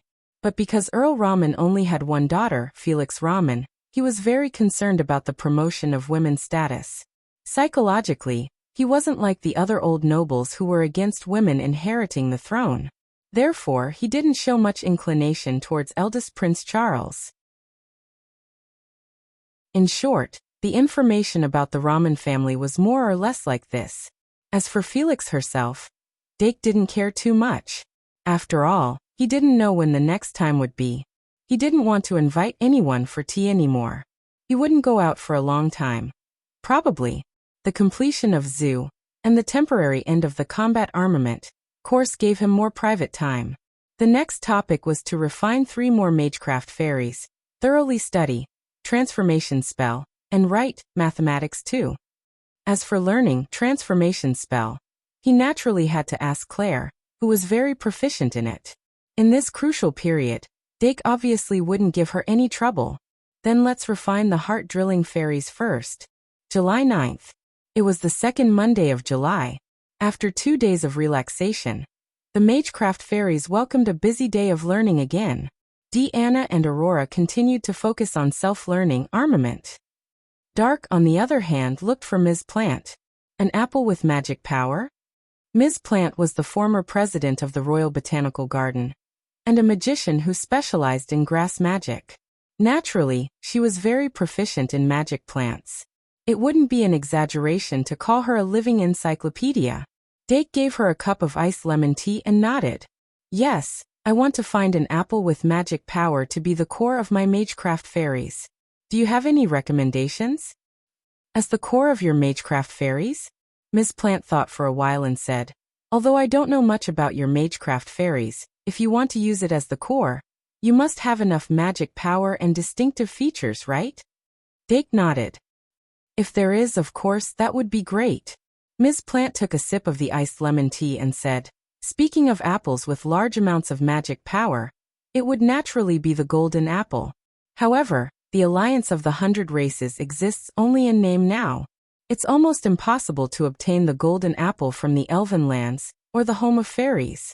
In that case, can the more common self-exploding apple satisfy your conditions? Self-exploding apple? Dake was surprised. Ms. Plant raised her wand and tapped it on the table. Then a bit of magic power condensed into the shape of a seed at the tip of the wand. The magic seed quickly sprouted and grew. In the blink of an eye, it turned into a small apple tree. There were green and red apples on the tree. They were no different from ordinary apples. This is the self-exploding apple. Ms. Plant tapped one of the apples lightly. With a pop sound, the apple exploded into pieces of magic power. Its appearance is no different from a normal apple.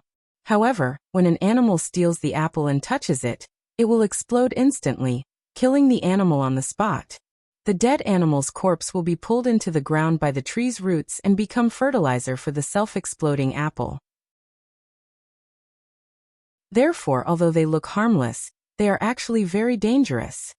When adventuring in the wild, you must pay attention to the difference between the self-exploding apple and ordinary apples. Dake stared at the self-exploding apple tree formed by magic power and shook his head.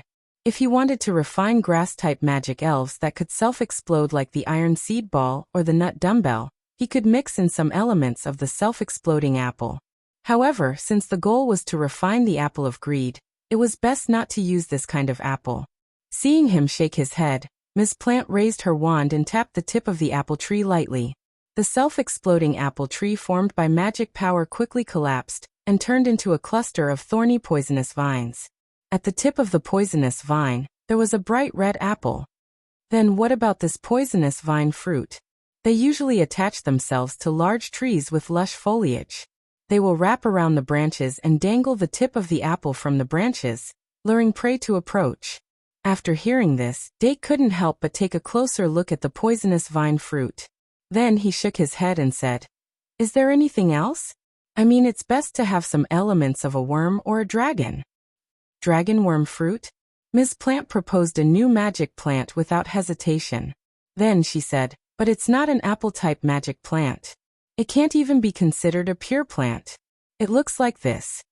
The poisonous vine fruit transformed into magic power, and finally condensed into a pineapple-shaped fruit. This dragon worm fruit looked like a pineapple, but there were scales on the fruit's surface and a worm was born from the stalk. Dake raised his eyebrows and immediately had a feeling of "this is it." He immediately asked, "What's the origin of this dragon worm fruit?" Ms. Plant smiled and said, "The dragon worm fruit is both a plant and a worm. It's the same as the dragon worm fruit.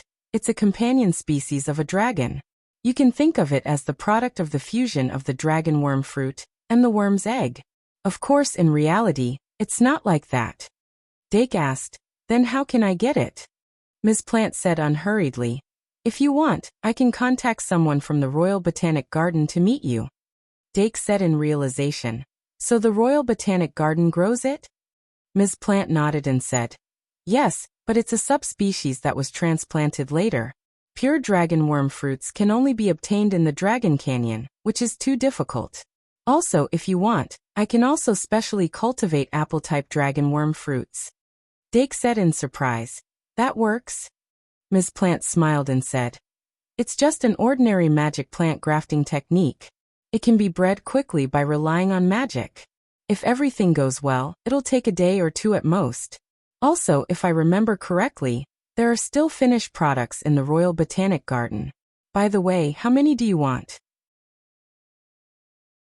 Dake opened his mouth and said, "Of course, the more the better."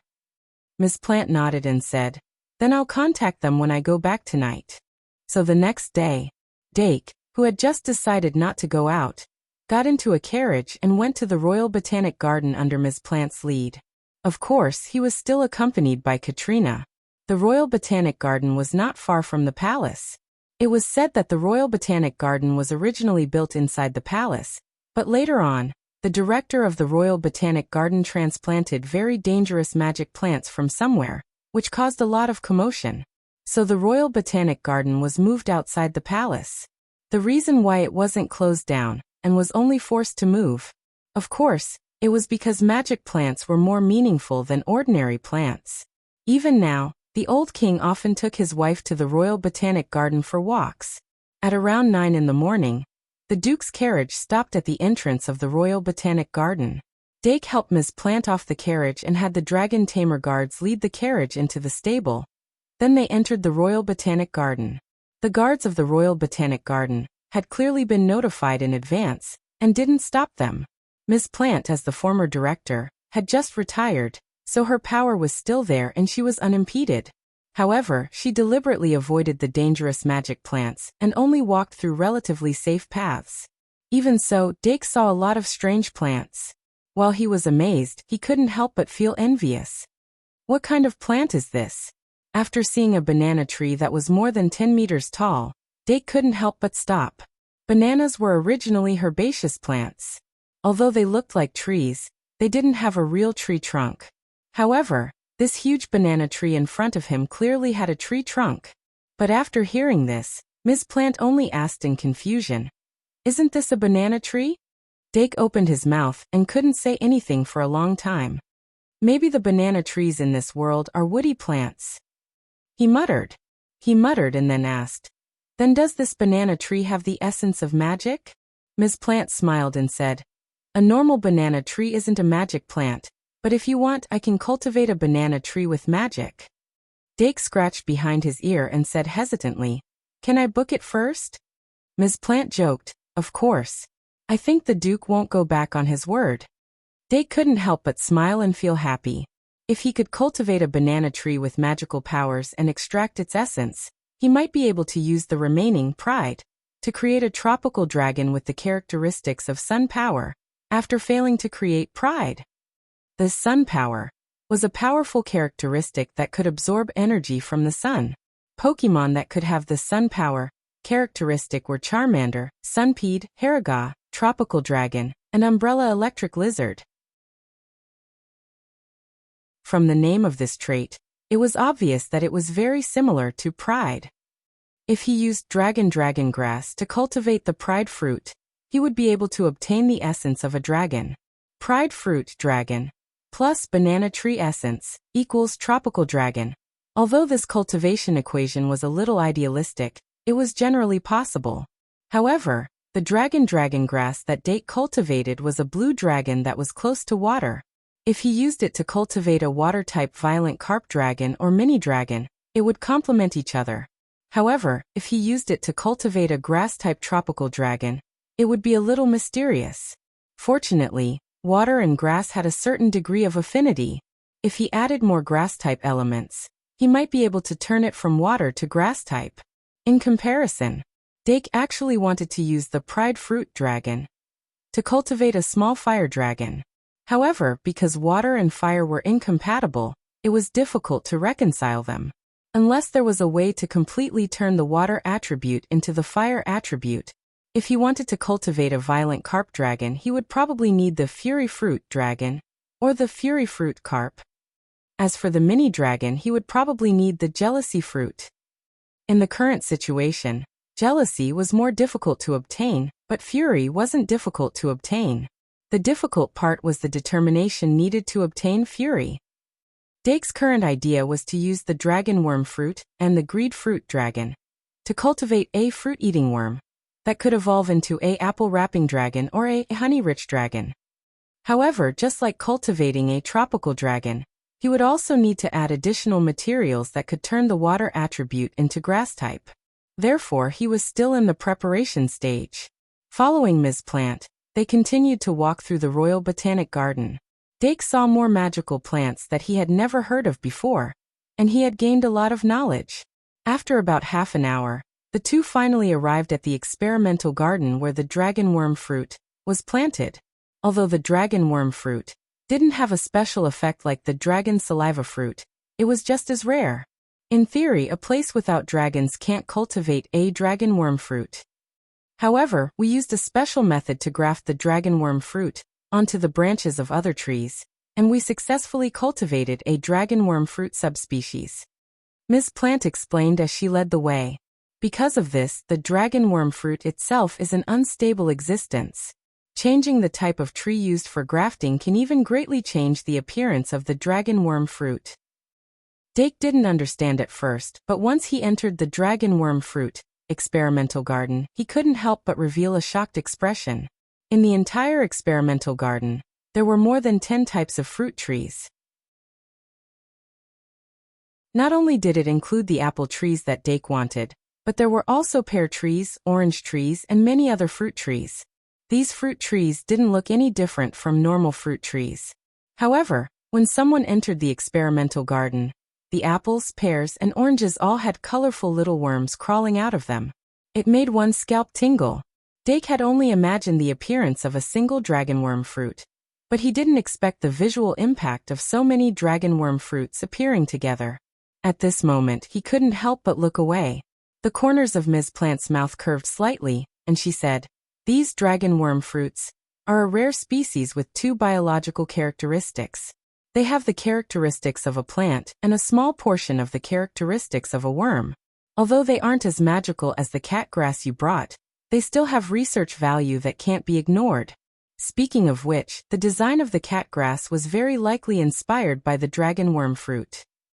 Dake exhaled and asked, "Then how many can I take?" Ms. Plant thought for a moment and gestured, 3.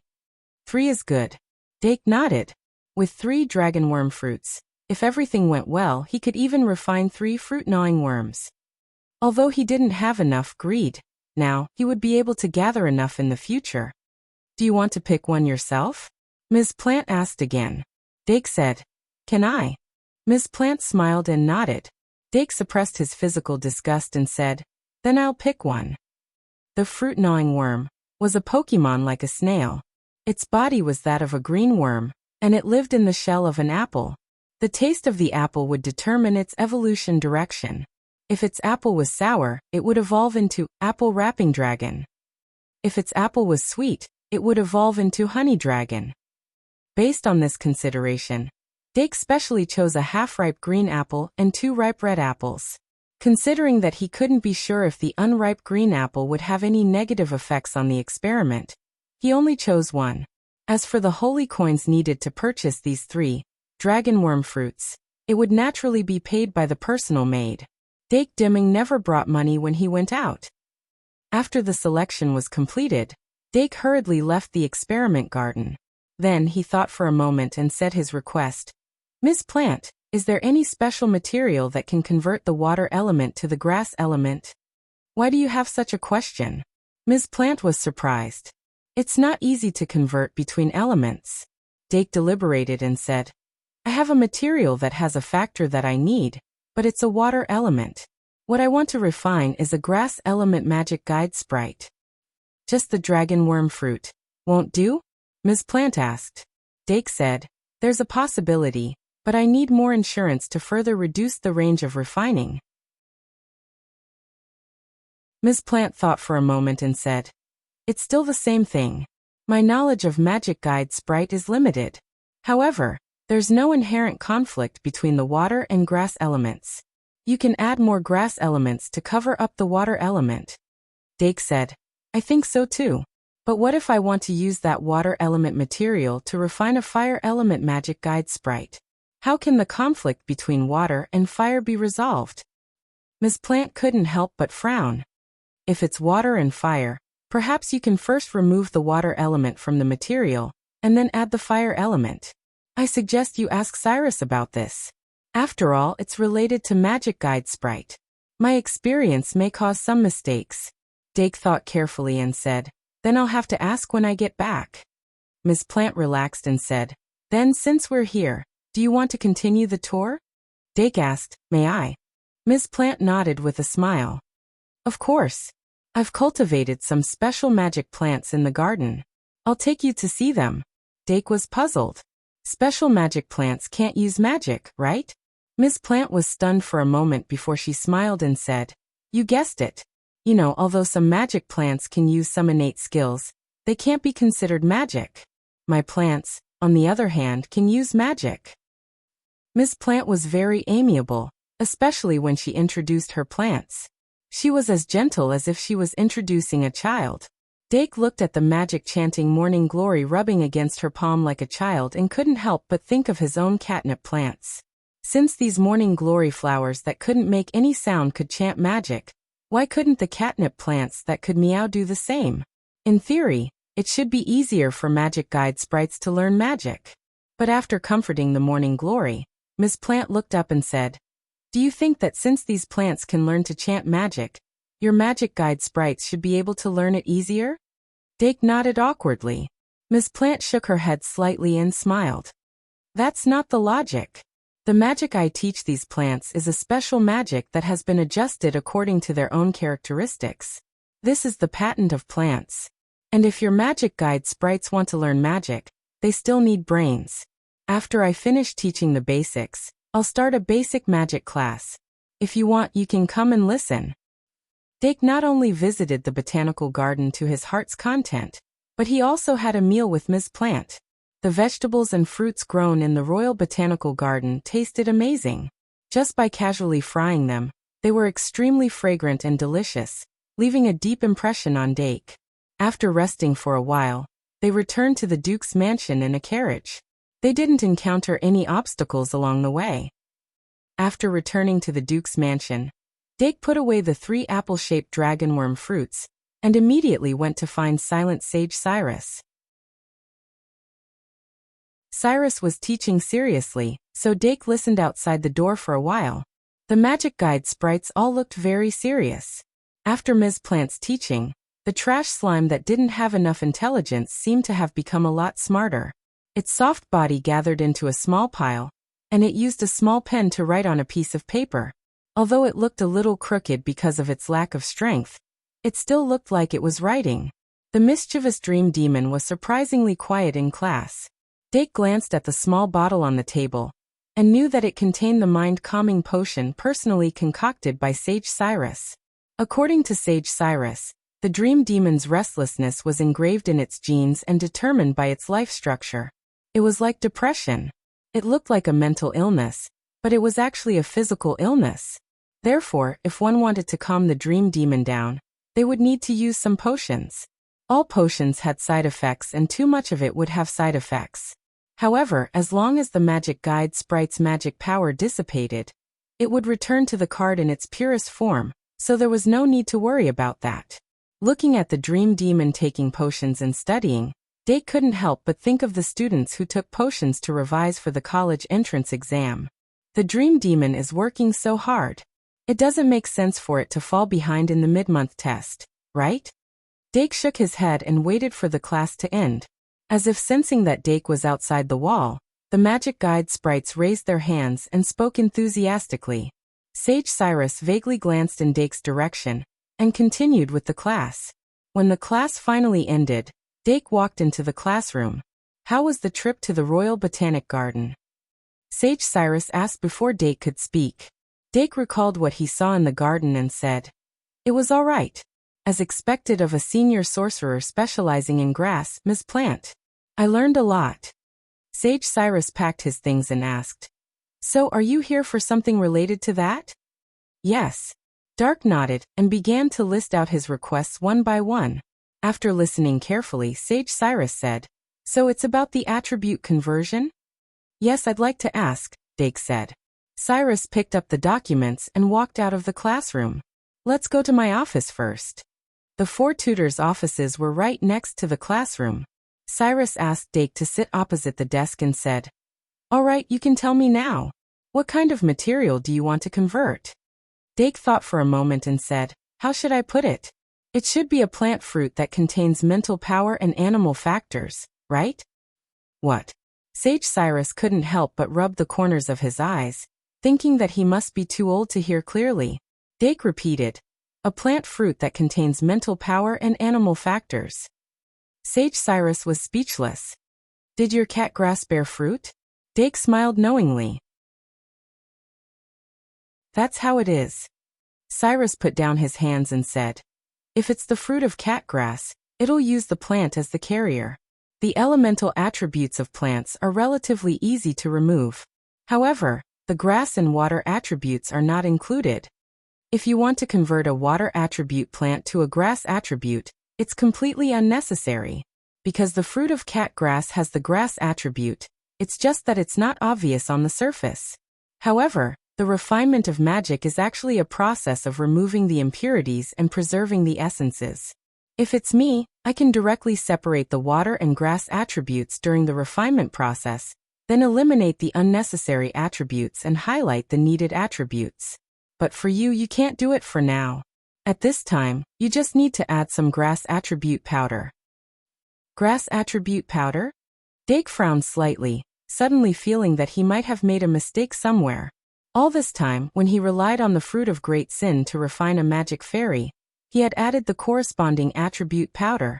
This time, if he wanted to refine a fruit-eating bug or a tropical dragon, he would definitely add grass attribute powder. In other words, there was no need to think so much. There was no conflict between the water and grass attributes. The reason why he suddenly had this concern was that the cat grass, apart from the dragon grass, did not show any inclination towards the water attribute. Then what if I want to use the fruit of cat grass to refine a fire attribute magic fairy? He could not help but ask. Cyrus looked into his eyes and shook his head. "I can't do it." Dake couldn't help but ask hesitantly, "Why not?" Cyrus rolled its eyes at him.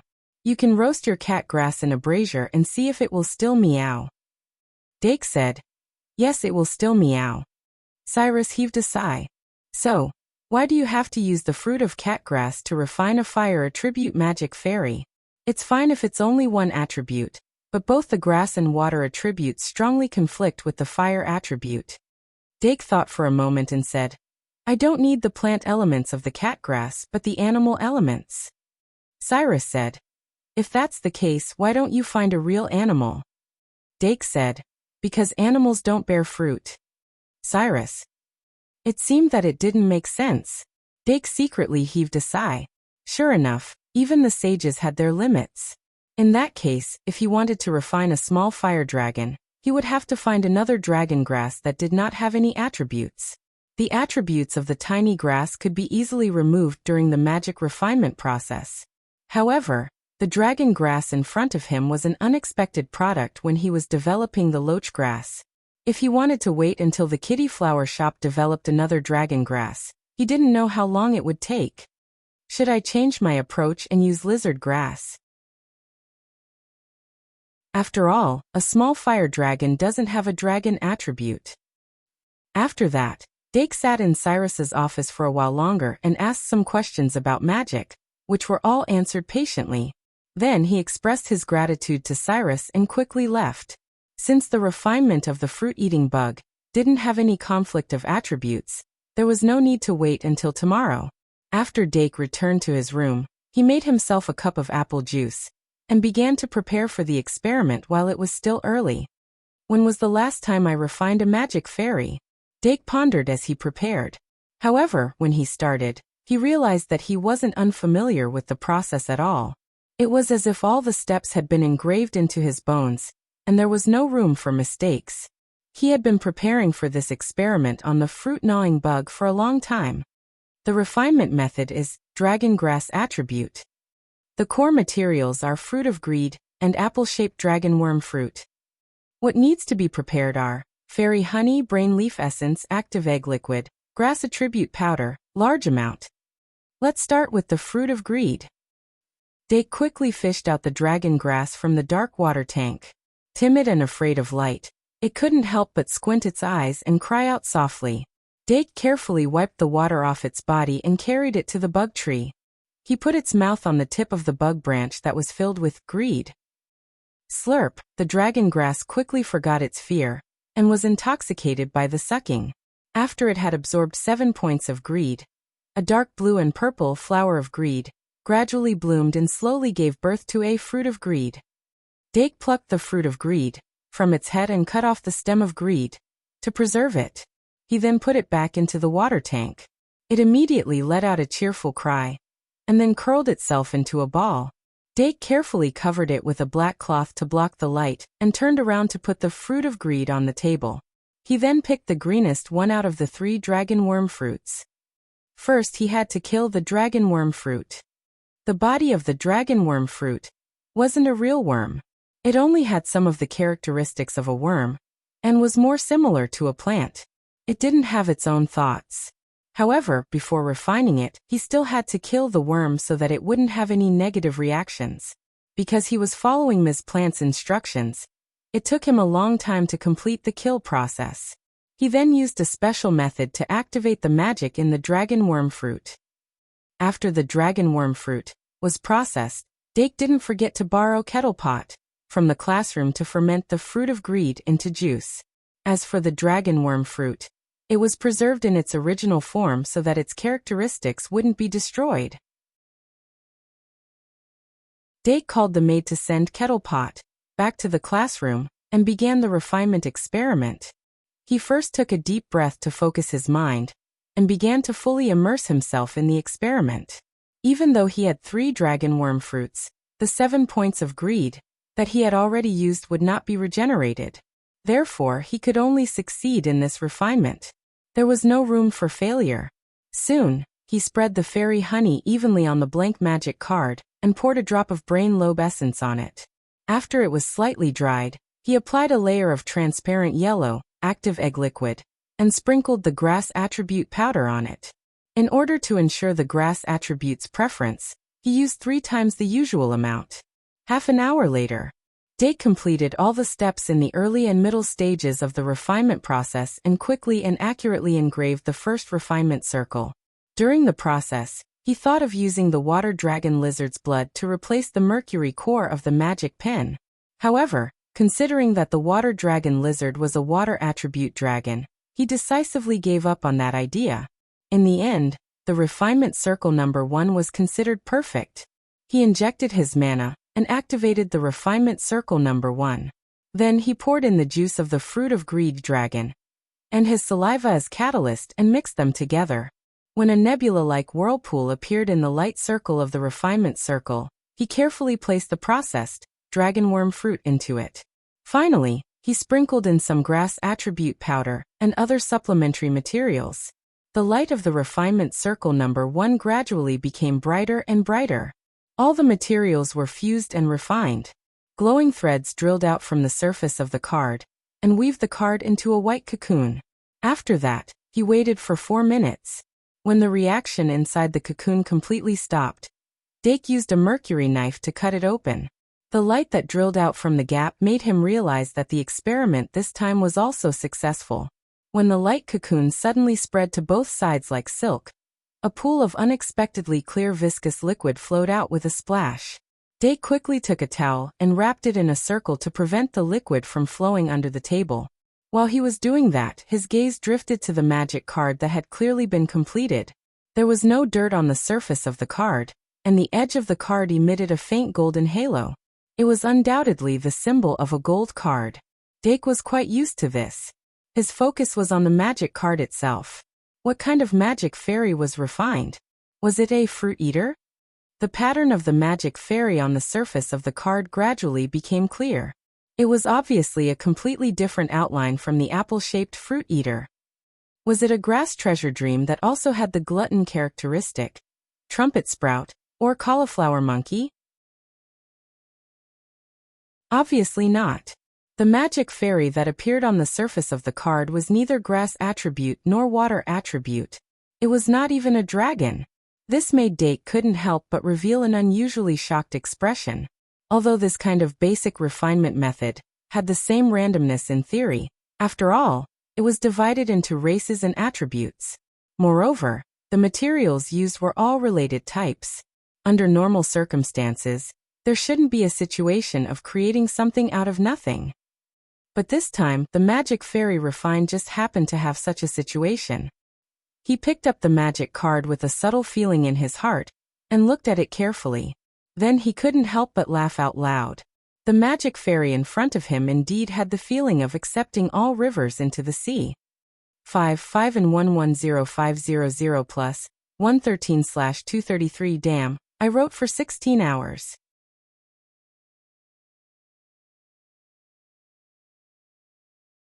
Chapter 501. As the saying goes, if you plant flowers, they won't bloom, but if you plant a willow, it will grow. Dake's feelings for Pokemon actually came from the first Wuji chapter. After he found out that the random magic guide sprite he created would lean towards Pokemon, Digimon, and Yu-Gi-Oh! For some reason, the first thing he thought of was those familiar Pokemon in the Wuji chapter. Like Charmander, Jenny Turtle, Wonderful Frog, and Pikachu, they were all his favorite magic guide sprites. Unfortunately, he couldn't create any of them. Fortunately, he had the cute little Ibu to warm his heart. After that, he also had Kettle and Milk Jug to satisfy his appetite. As for the Pokemon that appeared in later generations like the fruit-gnawing bug, he actually didn't think too much about it. Therefore, he didn't care if he made a mistake this time. Anyway, he still had 2 dragonworm fruits, right? Now the key point was which part of the magic guide sprite was wrong. Walala. The first URL was https://m. Vipkanchu. VIP. The water flowed down, washing away all the sticky liquid on the magic guide card. Dake picked up the magic guide card again, and after wiping it dry, he sat back in front of the experiment table. Looking at it, he couldn't help but laugh. Maybe this is my luck? Unfortunately, there's still a flaw in it. It would be better if it was a Snorlax directly. Yes, on the surface of this magic guide sprite card, there was a little Snorlax lying on its back.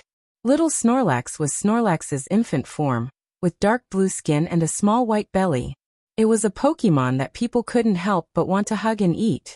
Compared to Snorlax that slept after eating and ate after sleeping, little Snorlax was much more lively and active. But its appetite was still amazing. It was said that little Snorlax would eat the same amount of food as its body weight in one breath every day. And when it ate, it would swallow it all without chewing. Little Snorlax was used to hiding its food in its long body hair, but when it desperately ate, it would forget about the food hidden under its body hair. On the surface, little Snorlax was very compatible with Great Sin. whether it was greed, gluttony, or sloth, they should be compatible with it. Unfortunately, it didn't have as many forms of evolution as Ivan did. Even if it used different great sins, it would still evolve into a Snorlax. Little Snorlax belongs to the category of a common elemental magic guide fairy. It can contain most of the attributes. However, the probability of refining a little Snorlax using dragon grass as the foundation is still extremely low. However, I've been using this basic refining method to refine a magic guiding fairy for almost a year, and I haven't made any mistakes. Based on probability, it should be slightly more than once. Dake smiled and infused his magical power into the magic card of little Snorlax.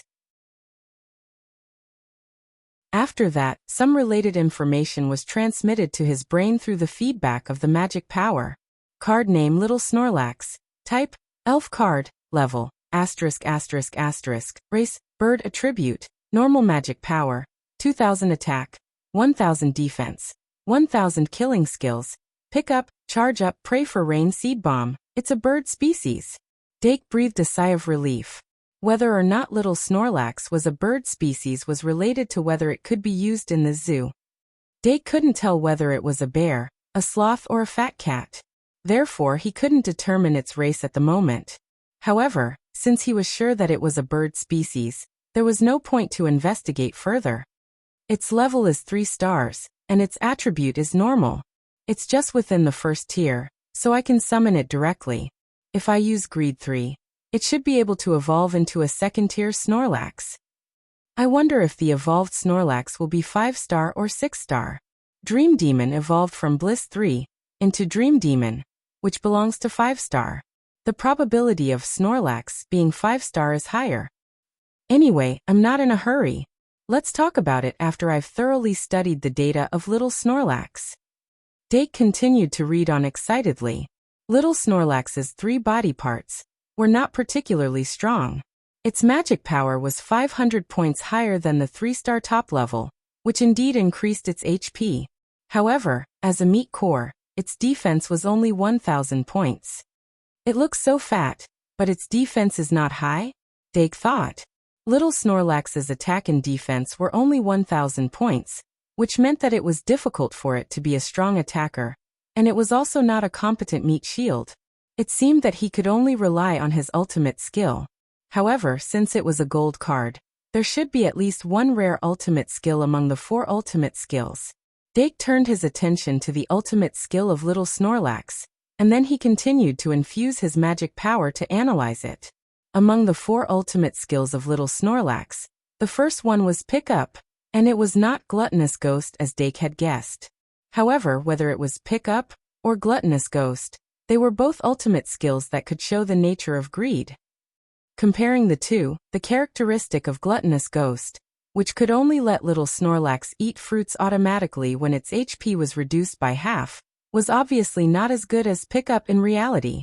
However, the original effect of Pick Up was also too gamey. Presumably, there would be a certain degree of adjustment on Little Snorlax. Pick Up. During the battle, it can pick up the items dropped or discarded by others, and temporarily gain the right to use them. The opponent cannot retrieve or remove them. Pick Up. Additional effect. Little Snorlax is greedy for everything it doesn't have, especially food, and it often picks up some items, food, that were discarded or placed by others. Temporarily gain the right to use them? Dake's heart skipped a beat, and he immediately sensed something from the simple description. In this world, because of the existence of magic, many items had a strong personal magic mark, and it was difficult to use them even if they were taken away. Even the mages would engrave Thinking Lock on their magic cards to prevent their magic cards from being stolen by others. As for the high-end magic cards with obvious personalization, even if there was no Thinking Lock, they could not be used by others. Therefore, in a magic duel, even if one took away the items, including weapons, from the opponent's hands, there was a high probability that it could only exert the physical effect of smashing the opponent, and it could not activate its effect and ability. However, with the passive Surekill skill, Pick Up, Little Snorlax could gain the right to use the items dropped or discarded by others for a short period of time. and the opponent could not even remove the summoning right away. In fact, Ivan's desire and Meow Meow's thief had a similar snatching effect. However, in comparison, the effect of desire and thief was obviously not as powerful as the effect of pickup. Dake even suspected that if he threw the single scabbard on the ground, little Snorlax might be able to pick it up and use it. In that case, there would be more room for error. At present, among his magic fairy, only the Dilu beast and the lion beast with the brave quality could activate the true power of the single scabbard. However, if little Snorlax's pickup was really effective, there might be another possibility. This sure-kill skill may be unexpectedly useful at certain critical moments. Dake couldn't help but let his imagination run wild. After a while, he continued to look at the additional effect of pickup. The additional effect of pickup was literally very similar to Meow Meow's treasure-gathering art, additional effect. The difference was that Meow Meow could summon real treasures, while little Snorlax was very likely to pick up expired food equals. Dake had always thought that his reading and comprehension ability was not bad. If my understanding is not wrong, I might have to give it a bath every day in the future, so that it won't hide the expired food in its hair and rot day by day. He touched his forehead and felt that this additional effect was very likely to be a trap. Moreover, different from the treasure-gathering art, as occasionally, the description of the additional effect of pickup was often. Thinking about it carefully, wasn't it more terrifying? Dake tried not to think of the worst, and continued to look at the next sure-kill skill. The second sure-kill skill of little Snorlax was called Storing Power. If he didn't get the information from the magic card, Dake couldn't even remember the effect of this skill. It was just so inconspicuous. Storing Power accumulates power through eating to increase one's defense. The maximum number of accumulations is 3 times, and each time can increase one's basic defense by 50%. The accumulated power can be spit and swallow. Every time a layer of accumulations is consumed, the defense increased through storing power will be restored. Storing power spits the accumulated power at the opponent to attack. The more accumulated power, the stronger the power. The attack power of storing power is equivalent to the number of times of storing power multiplied by the basic attack. Storing power, swallow the accumulated power to recover one's magic power.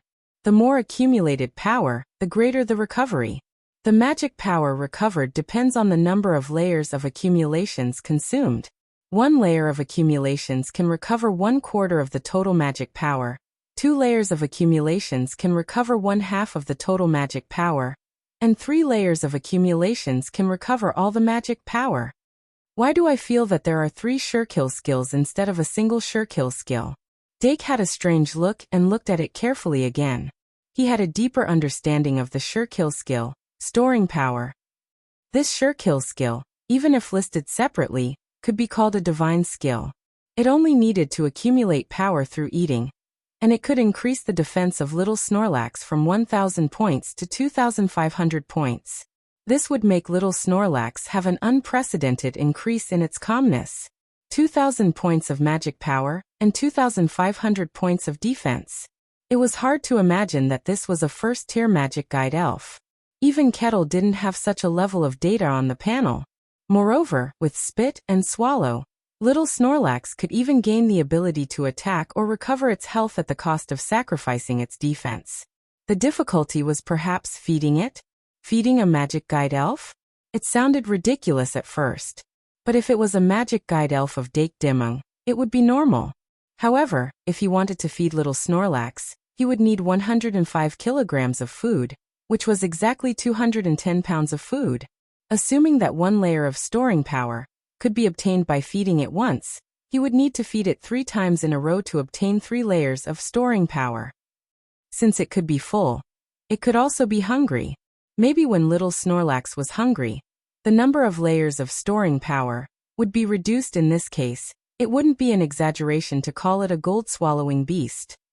It was definitely not something that ordinary people could afford to feed. Dake shook his head slightly. There was plenty of food in the Duke's mansion.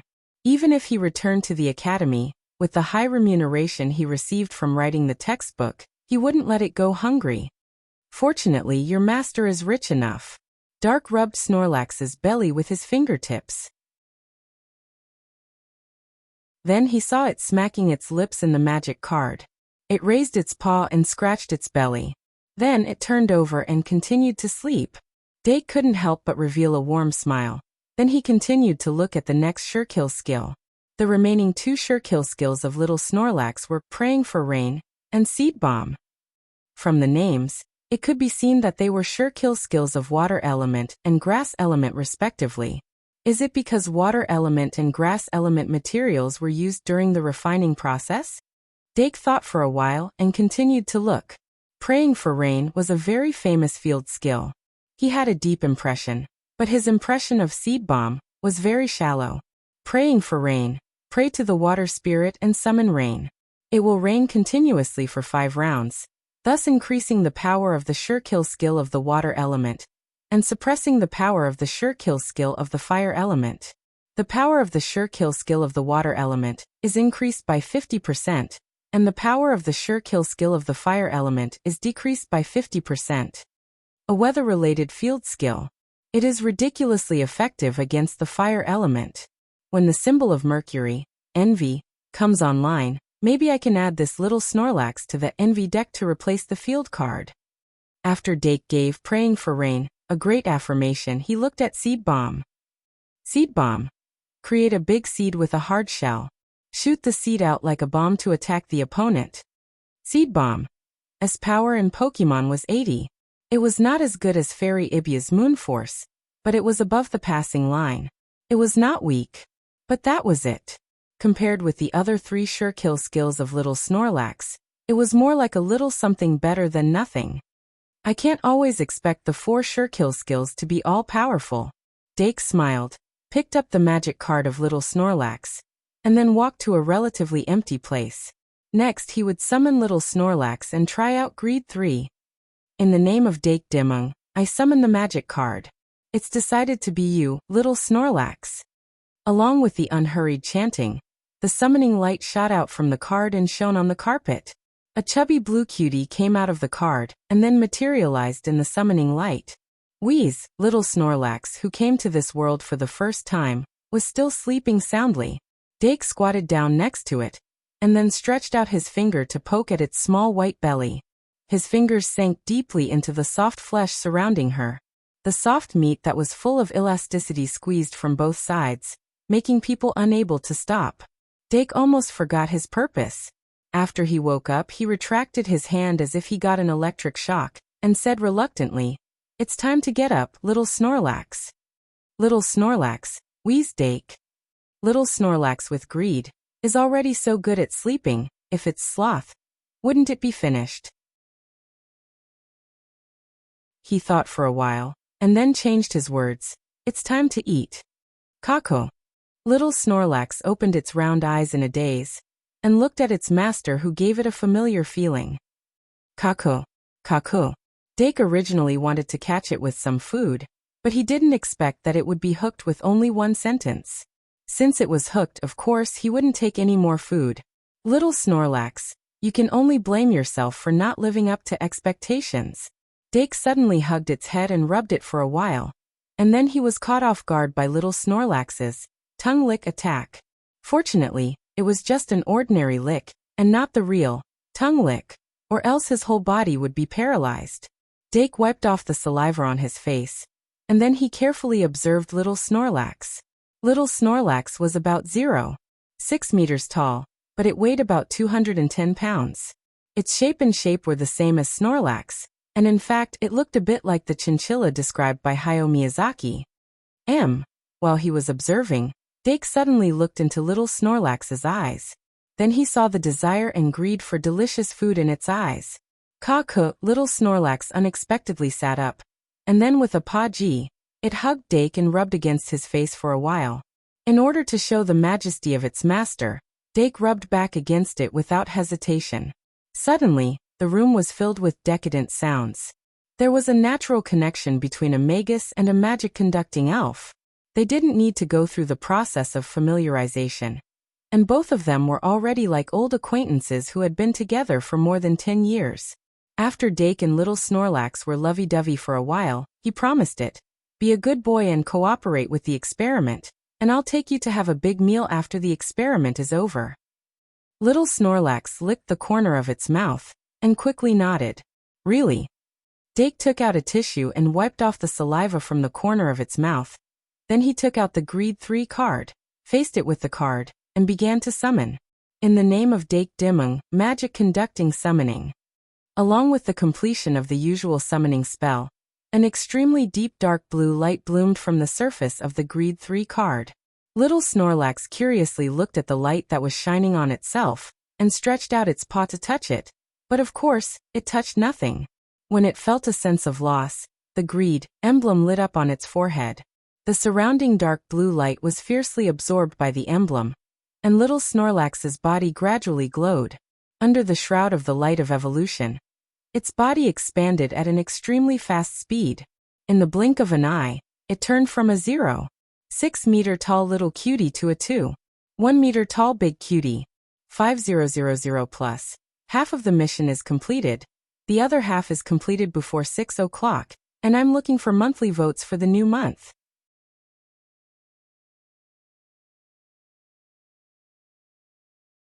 Chapter 502.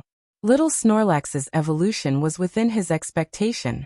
But when he saw Snorlax in front of him, which had a strong presence in the first Princeless chapter, Dake couldn't help but reveal an excited expression. Compared to little Snorlax, which was still in its infancy, Snorlax was obviously more mature and softer. Dake didn't do anything, but directly put his whole body on its belly, and then let out a sigh of satisfaction. Snorlax's body color was close to blue or navy blue, and its belly was white. Its eyes were always narrowed, as if no one had ever seen it open its eyes. It was obviously more sleepy than little Snorlax when it was still a baby. It had just evolved, but it had already started to wobble. If Dake, as its owner, wasn't enjoying its belly, it would have directly laid down on its back and fell into a deep sleep. Snorlax was just like its appearance. It was naturally docile. When it lay down on its back, its fat belly would become a playground for small animals. But no one should ever wake it up when it was sleeping, because that would make it lose its temper and express its dissatisfaction. In short, it would sleep when it was full, and eat when it woke up. With its strong stomach, no matter what kind of things it was, it could digest them with its gastric juice, even poisonous and rotten things.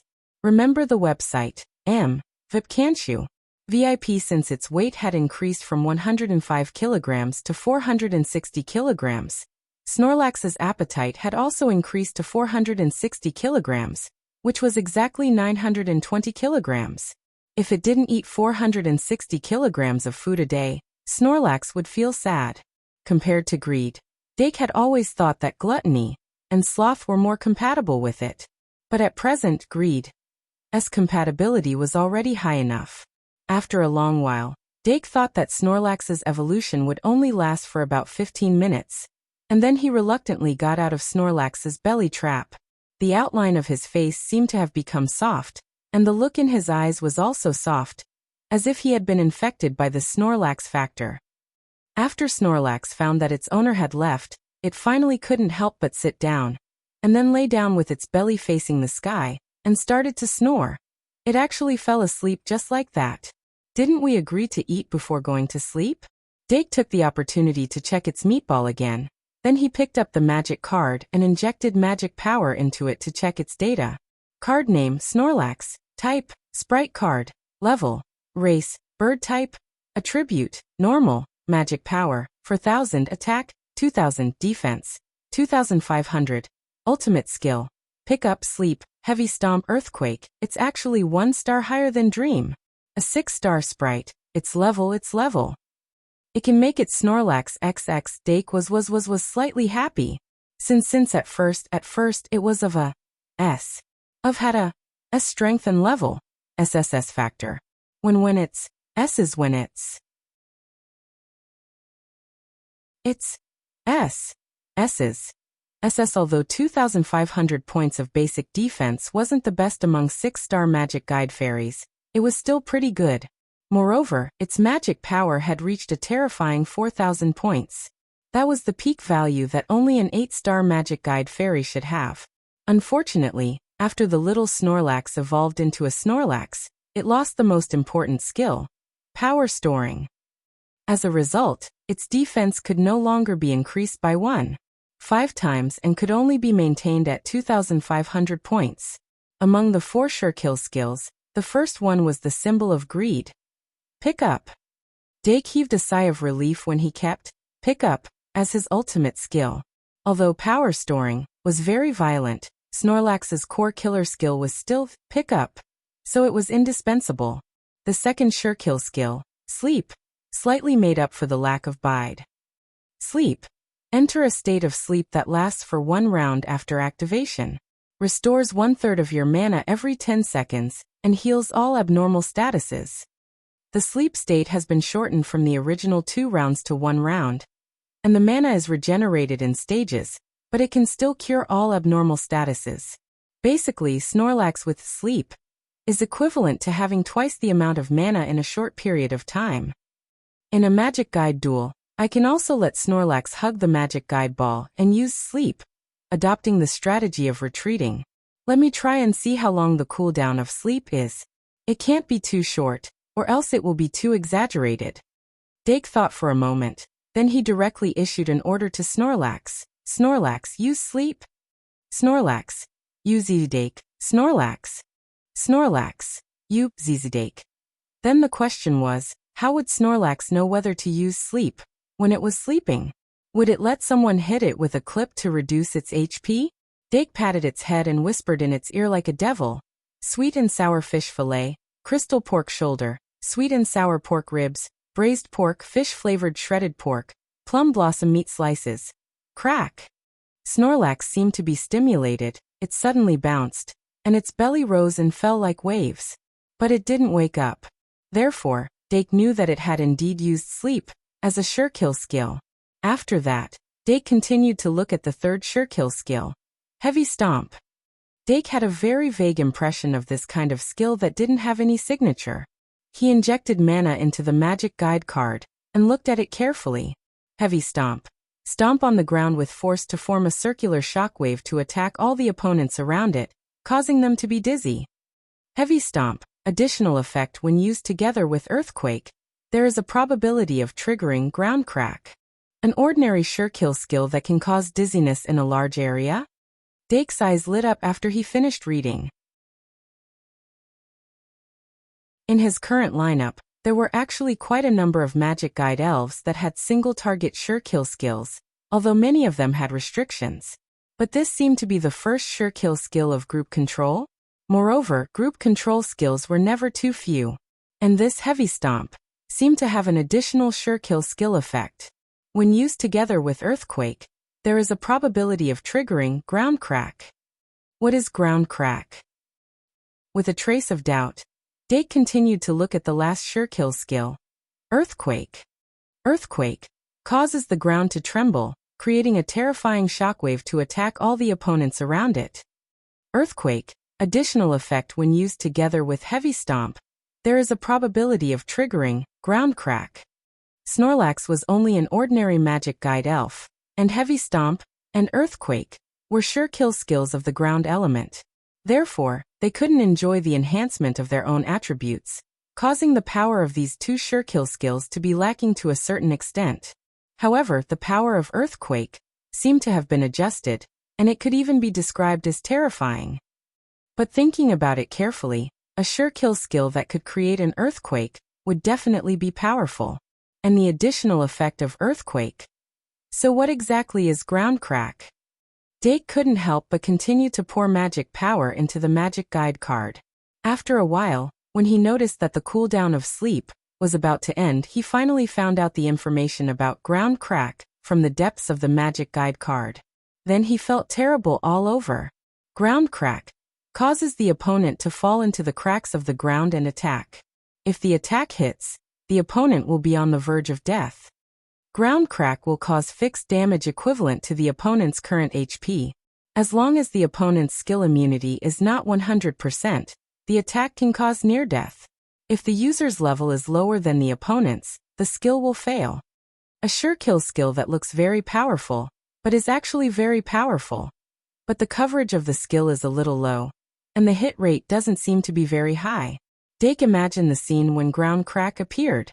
Snorlax, which had just woken up and wanted to have a big meal, suddenly found that the food on its plate had turned into stone. It still ate it. No, let's think about it another way. Snorlax, which had just eaten and wanted to sleep, was suddenly awakened by a noise, then turned over and continued to sleep. Snorlax, which had been hungry for a whole day, suddenly found that the little demon beast was eating alone. It immediately stood up angrily and used heavy stomp on the little demon beast. The resulting circular shockwave instantly hit the little demon beast, causing its brain to be concussed, and it felt dizzy. After that, Snorlax immediately used Earthquake. The power that seeped into the ground from its feet caused the ground to shake, creating an even more terrifying shockwave, and sending the little demon beast flying. In the midst of a miserable scream, Ground Crack was triggered. While the ground was shaking, a terrifying crack suddenly appeared. It spread from Snorlax's feet all the way to the bottom of the little demon beast's body, and swallowed it. After that, that terrifying crack suddenly closed, squeezing the little demon beast into a meat patty, and then it was spat out by the crack. Snorlax happily jumped over, picked up the meat patty on the ground, and swallowed it. No, under normal circumstances, it should be because the ground crack had been swaying for too long, and after the little demon beast woke up, it immediately flapped its wings and flew away, escaping from the crack.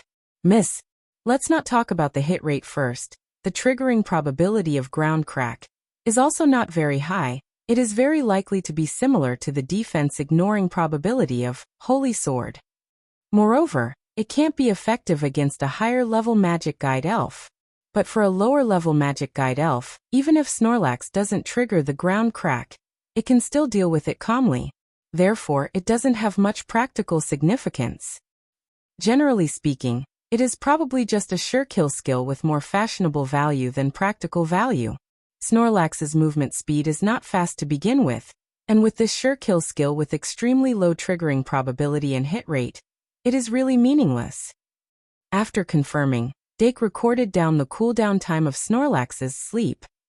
In fact, 3 minutes was not a long cooldown time, but in a Magic Guide duel where every second mattered, it was basically difficult to use the second cooldown time.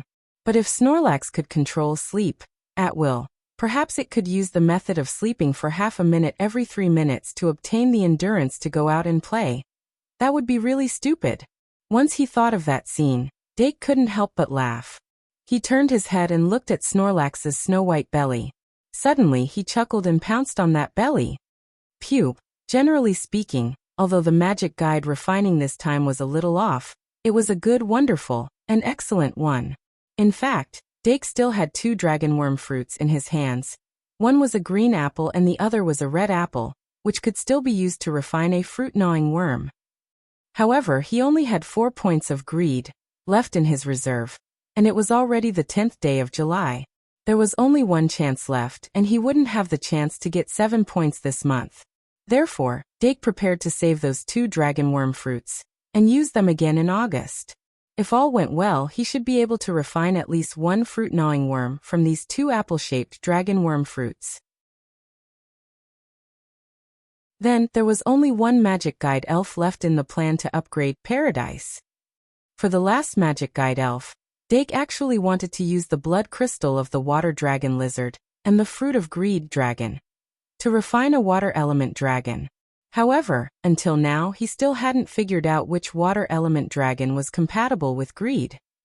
If the Magus himself didn't have a relatively clear goal, the success rate of refining a Magic Guide Elf would be very difficult to guarantee.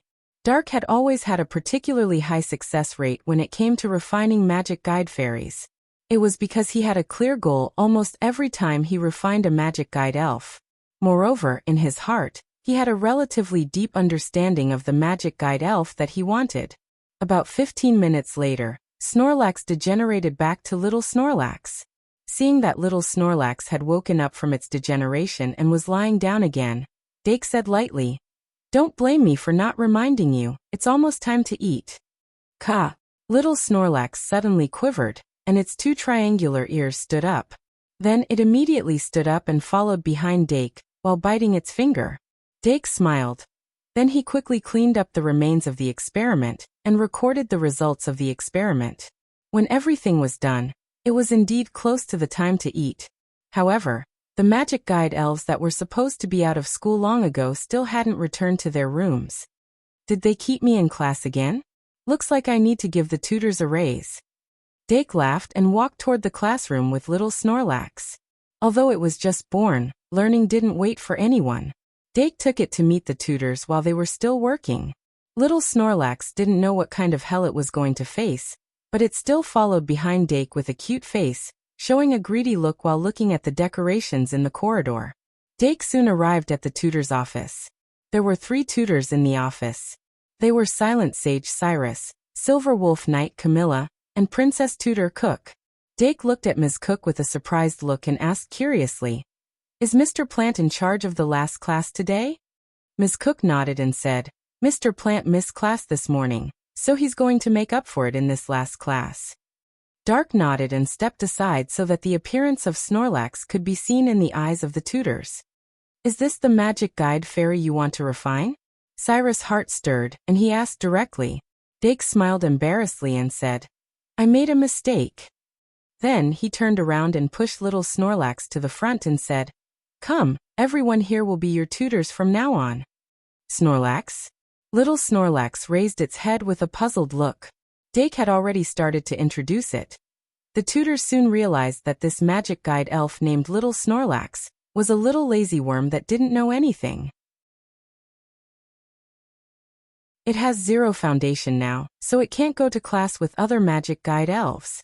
Ms. Cook thought for a while and said, "But I can stay here at night and give it private tutoring. What do you think?" Dake frowned slightly and looked at Ms. Cook carefully. Suddenly, he had a suggestion in his mind. "How about this? I'll make a room for you in the Duke's mansion, and you can move in. That way, the students can ask you for help when they have problems at night." Move to the Duke's mansion? Ms. Cook didn't think much and nodded. "That's not impossible. I'm all alone, so it's not inconvenient." "Okay," Dake said with a relaxed frown. "Then little Snorlax will join your study group first. But if you want it to study seriously, I'm afraid you'll have to solve the problem of excessive sleepiness first." "That's not difficult." Cyrus looked at little Snorlax with great interest and said, "It just needs a little reagent to wake up the brain." "The second person who took drugs to school?"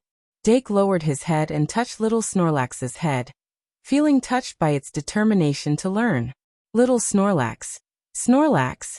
When the last afternoon class of the magic guiding elves had finally ended, Dark brought Snorlax in front of Ms. Plant, so that she could familiarize herself with it. Then he directly invited the tutors to have dinner with him.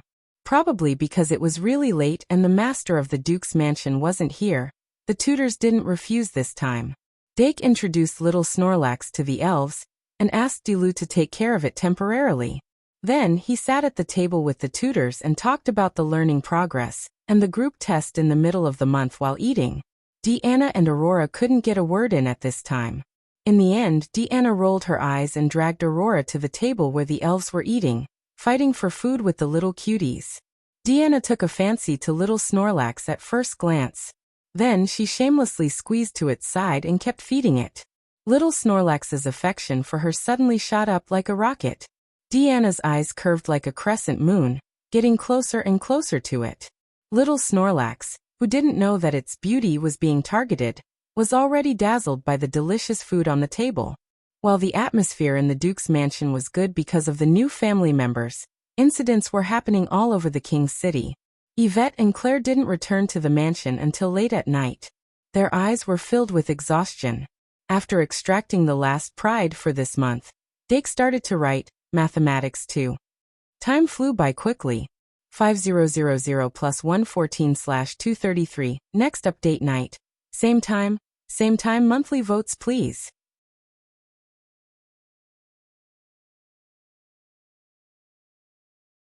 Chapter 503. After having the experience of writing Mathematics I, Dake was obviously more comfortable with writing mathematics too. It only took him 3 days to come up with the overall framework. All that was left was to fill in the gaps according to the framework. This was the most important part. Basically, Mathematics 2 was based on Mathematics I, and introduced the concept of functions and relatively complicated geometric problems. After all, it was only a second-grade textbook, so Dake didn't add too much knowledge. He only kept the overall difficulty level within the scope of middle school knowledge, and occasionally added some Olympiad questions. And most of the formulas and theorems used in it were, as usual, handed over to the greatest mathematician in history, Anonymous. The entire writing process was relatively smooth. Dake divided mathematics into 2 major themes, namely calculation and geometry. He planned to continue to study these 2 themes in the future. The morning of the 14th of July, it was Saturday, Dake Dimong, who had just finished writing the framework of Mathematics 2, was ready to give himself a little break. Therefore, he only did a simple morning exercise and went to the dining hall in a relaxed manner. Remember 1 second. https://m, Vipcanshu. VIP. There were only 24 hours left until the Demon King's execution ceremony. Waves were surging everywhere in the King's city. Some of the forces hidden in the dark also revealed themselves. The entire King's city was filled with a stormy atmosphere. But no matter what happened outside, the Duke's mansion was still peaceful. Dark didn't have the slightest interest in participating. He just wanted to spend the weekend comfortably in this calm and peaceful Duke's mansion. If possible, he wanted to put a pot of black tea and some pastries on the table.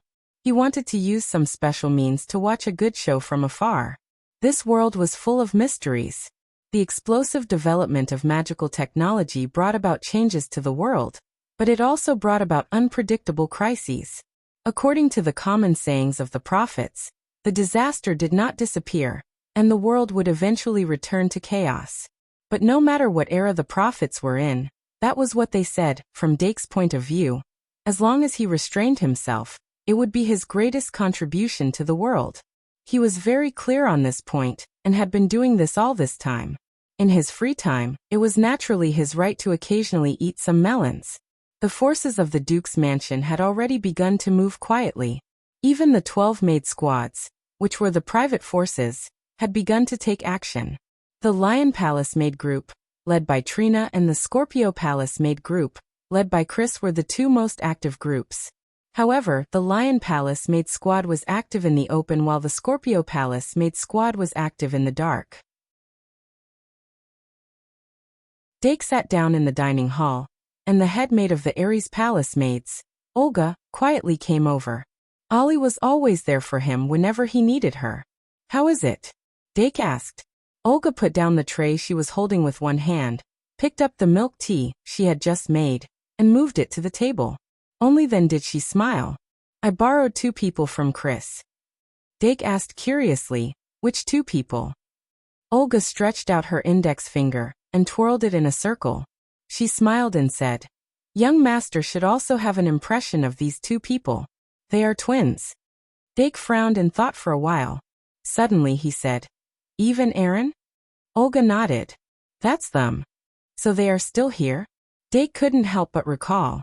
Eve and Aaron were a pair of twins. They were orphans that your vet brought back from the orphanage. Because they were close in age, they were originally trained as Dake's personal maids. But later on, Olga basically took care of all of Dake's daily needs, so Eve and Aaron didn't seem necessary anymore. Dake didn't have a particularly good relationship with them. The main reason was that the 3 of them were close in age. Therefore, they were competitors in terms of basic education and etiquette. It wasn't easy for the 2 sisters to find someone who was willing to adopt them, so their diligence in their studies wasn't something that Dake could compare to. Therefore, when the 3 of them were compared, Dake was always the last. For a noble young master who was naturally arrogant, being suppressed by 2 commoners naturally wasn't a good feeling. Although Dake didn't do anything despicable, he didn't treat them well either. Perhaps this was one of the reasons why they disappeared from his side. But now, it seemed that they weren't sent out of the Duke's mansion. Instead, they were transferred to Chris's Scorpio Palace Maid Group, and were still working in the Duke's mansion. It was just that the maids of Scorpio Palace maid group didn't usually appear outside, so Dake never saw them again. They should be 14 years old now, right? Dake knocked on the table with his knuckles and asked slowly. If he remembered correctly, the two sisters were 1.5 years older than him. Now that his birthday had just passed, even Aaron should only be 14 years old. Should be. Olga poured the steaming milk tea into a cup and moved it in front of Dake. Then she said, "As for the specific information, young master, it's better if you ask them yourself." Dake picked up the spoon and stirred the milk tea slightly. Then he said, "Bring over the newspapers for the past 2 days." "Yes, young master." Olga left immediately. Dake waited for the milk tea to cool down a little. Then he took a small sip against the rim of the cup and revealed a trace of satisfaction. Olga was indeed very talented in this area. It only took her a few days to make a drinkable milk tea. It was just that the pearl of the milk tea didn't fit his taste. After he drank half of the milk tea, Olga came back with a stack of newspapers. Dark randomly picked out a copy and began to read it. During his time in the Duke's mansion, he still maintained the good habit of reading newspapers. Other than the Great Sage Daily, he would also read some more entertaining newspapers. One of them was called Clown Daily. Just like its name, the entire page was filled with hilarious entertainment reports. Sometimes it would even make people burst out in laughter. For example, the analysis and evaluation of the Demon King execution ceremony. The Clown Daily went straight to the core and wrote in an extremely comical context. "No way, no way. You guys don't really believe that old guy Abel Yerkes can find a way to completely kill the Demon King, right? I think the Demon King must have escaped. That's why the Holy Church was so desperate to use the execution ceremony as a cover. Otherwise, normal people wouldn't even know where the Demon King was sealed. Why would they take the initiative to attack?" "What? You said that the Holy Church is on the 5th floor and deliberately deceiving the world to lure out the remnants of the demons? If you think so, then so be it." In short, it was very funny. How could the Demon King possibly escape from the seal, right? Dake read the newspaper while savoring the situation outside. During this period of time, Yvette and Claire's names frequently appeared in various newspapers and periodicals. And in the Holy Church, there were also famous people like the twin Holy Knights, who often appeared. In the Badya prison, the beds that had been vacated because of the Christmas escape seemed to be filled up again. The kingdom's bounty list had new breakthroughs every day. But those who couldn't hold back and showed up these days were in the minority. The real big forces were probably waiting for the arrival of the 15th of July. Regardless of whether the execution ceremony was real or not, those people had already been attracted. Now that the people had been attracted, it was up to the Holy Church to plan what to do next. Prince Charles was excluded from this incident. The princess faction led by the Valkyrie also didn't go deep into the core. Most of the other forces didn't dare to easily intervene. The king only ordered his subordinates to protect the capital. In the entire royal city, there were countless people watching the drama unfold. Just as the Holy Church preached, this was a moment to witness history. Regardless of whether they succeeded or not, this Demon King execution would be recorded in history. In order to witness this historic moment, not only in the capital, but also all over the world had come. Since the end of the war, the capital hadn't been so lively for a long time. Those subhumans who didn't easily set foot in the capital were also attracted. Among them, there must be some people who pretended to be fish eyes and had other purposes. The chaos caused by this made the princess, who took over the conflict between subhumans and humans, exhausted. As the saying went, those who are not of our race must have different intentions. Therefore, even the princess faction, who had a good impression of subhumans, wouldn't easily stand in the position of supporting other races. But during this time, she suddenly thought of a slogan that was enough to set up a banner. That was, "Subhumans are also humans." Physiologically, this was indeed a fact. After all, there was indeed no reproductive isolation between humans and subhumans. But because the differences in appearance exceeded the scope of skin color, hair color, and eye color, the gap between subhumans and humans gradually widened. Of course, The Princess Royal wasn't stupid enough to really raise the banner of subhumans are also humans. That would be standing on the opposite side of most humans. Therefore, she changed the slogan to Mixed Bloods are humans too. Because hybrids were only a small number of vulnerable groups, it was easy to gain more sympathy while supporting them. This kind of act of spreading her goodwill would also improve her image. At the same time, Prince Charles had also begun to move. As a war hawk, he needed to publicize the bad side of the subhumans. For example, the arrogance of the dwarves, the boorishness of the orcs, and the selfishness of the elves, reporting the conflicts between subhumans and humans after entering the royal city, without any embellishment, was in itself a guide to public opinion. When people gradually realized that humans couldn't coexist with subhumans, the outbreak of war seemed logical. Taking advantage of the gust of wind of the Demon King execution ceremony, countless people started a game behind the scenes. Young master. A crisp call woke Dake up from his thoughts.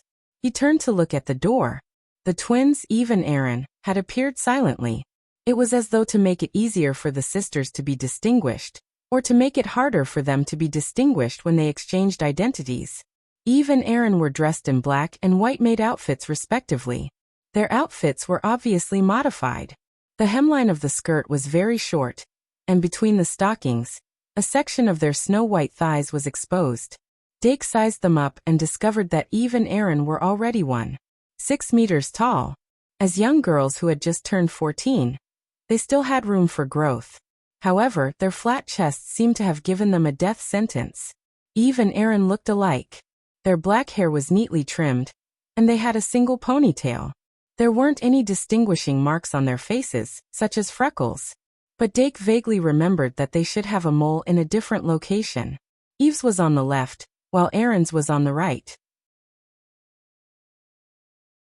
However, he couldn't remember exactly where the mole was.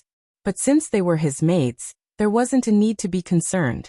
Young Master Dimming, who was full of curiosity, asked casually, "By the way, where is your mole?" The two sisters, who were originally indifferent, immediately blushed. But as a result of being loyal to their master for a long time, even though their faces were flushed red, they endured the shame, gnashed their teeth and said, "T-butt. Oh, so it's on your butt." Dake said calmly. It seemed like they had the experience of playing with water together when they were young. Then he beckoned to them. "You two come here." Eve and Aaron walked over with red faces. The two sisters were well-mannered, and it was apparent that they were the products of Maid Guwei's education. Even though they were dressed simply and didn't put on any makeup, the tenderness of 14-year-old young ladies didn't need any external adornment. When the two sisters came closer, Dake extended his hands, one on the left and one on the right. Eve and Aaron looked up at him and hesitated for a few moments as though they were trying to figure out his intentions. Then they extended their hands at the same time, and placed one on each of Dake's palms. After so many years, the palms of the three children met once again. Dake couldn't help but lament. "Time really flies. My palms are already bigger than yours." The two sisters knitted their brows and a faint glint flashed in their eyes. When they were first adopted, they were raised as Dake's personal maids. Later, they were eliminated for various reasons. Naturally, there was a gap between them. Dake looked up and said, "Tell me about how you've been all these years." Eve and Aaron looked at each other.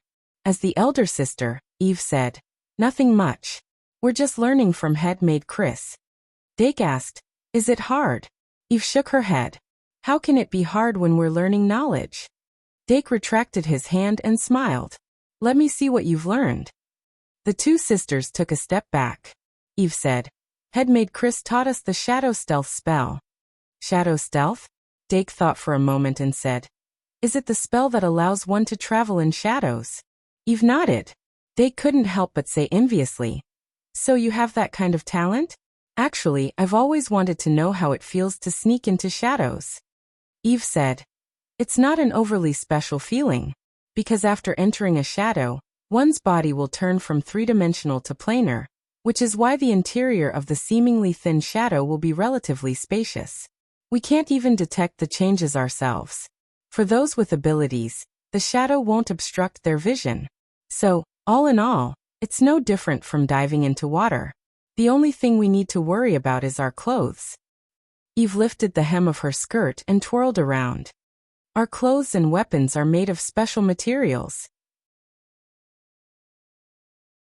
Otherwise, we would be pushed out in the process of sneaking into the shadow. Fortunately, the magic cards are closely related to one's magical creations and can be carried around.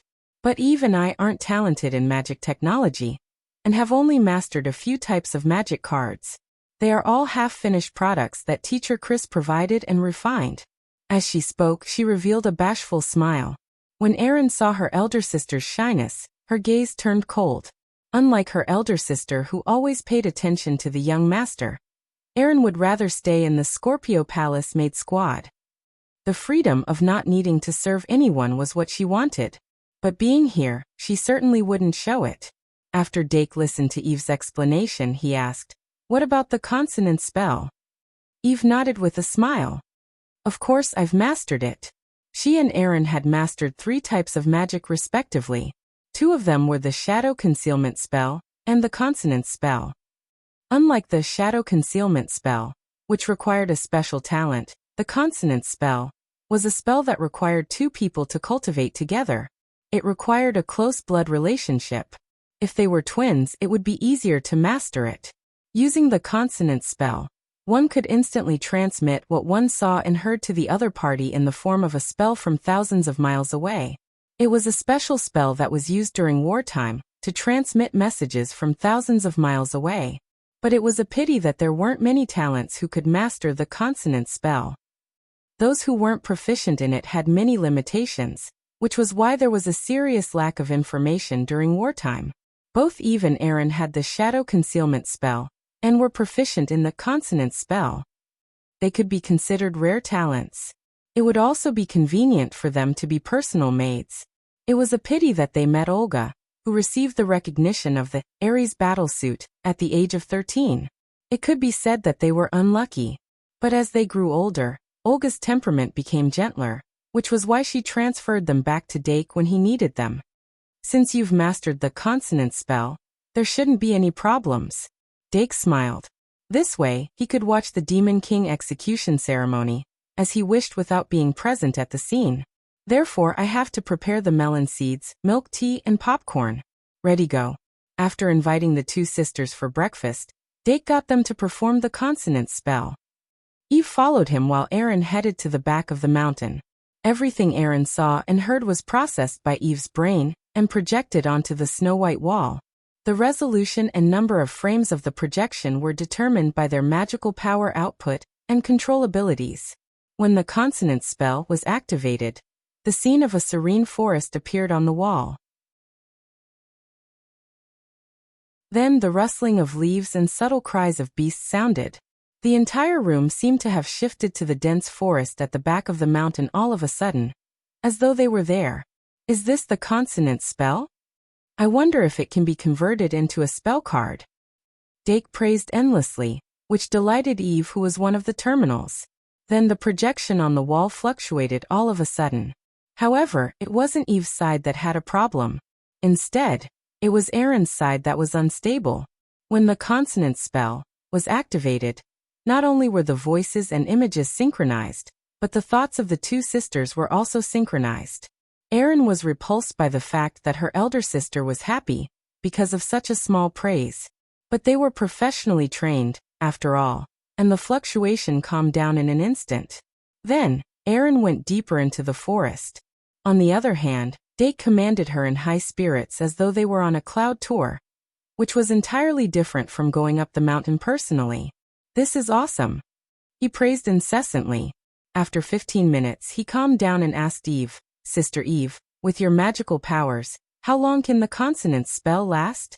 Eve replied without hesitation, "If we go all out, it can last for half an hour. If we pay the price of lowering the clarity, it can last for a whole day.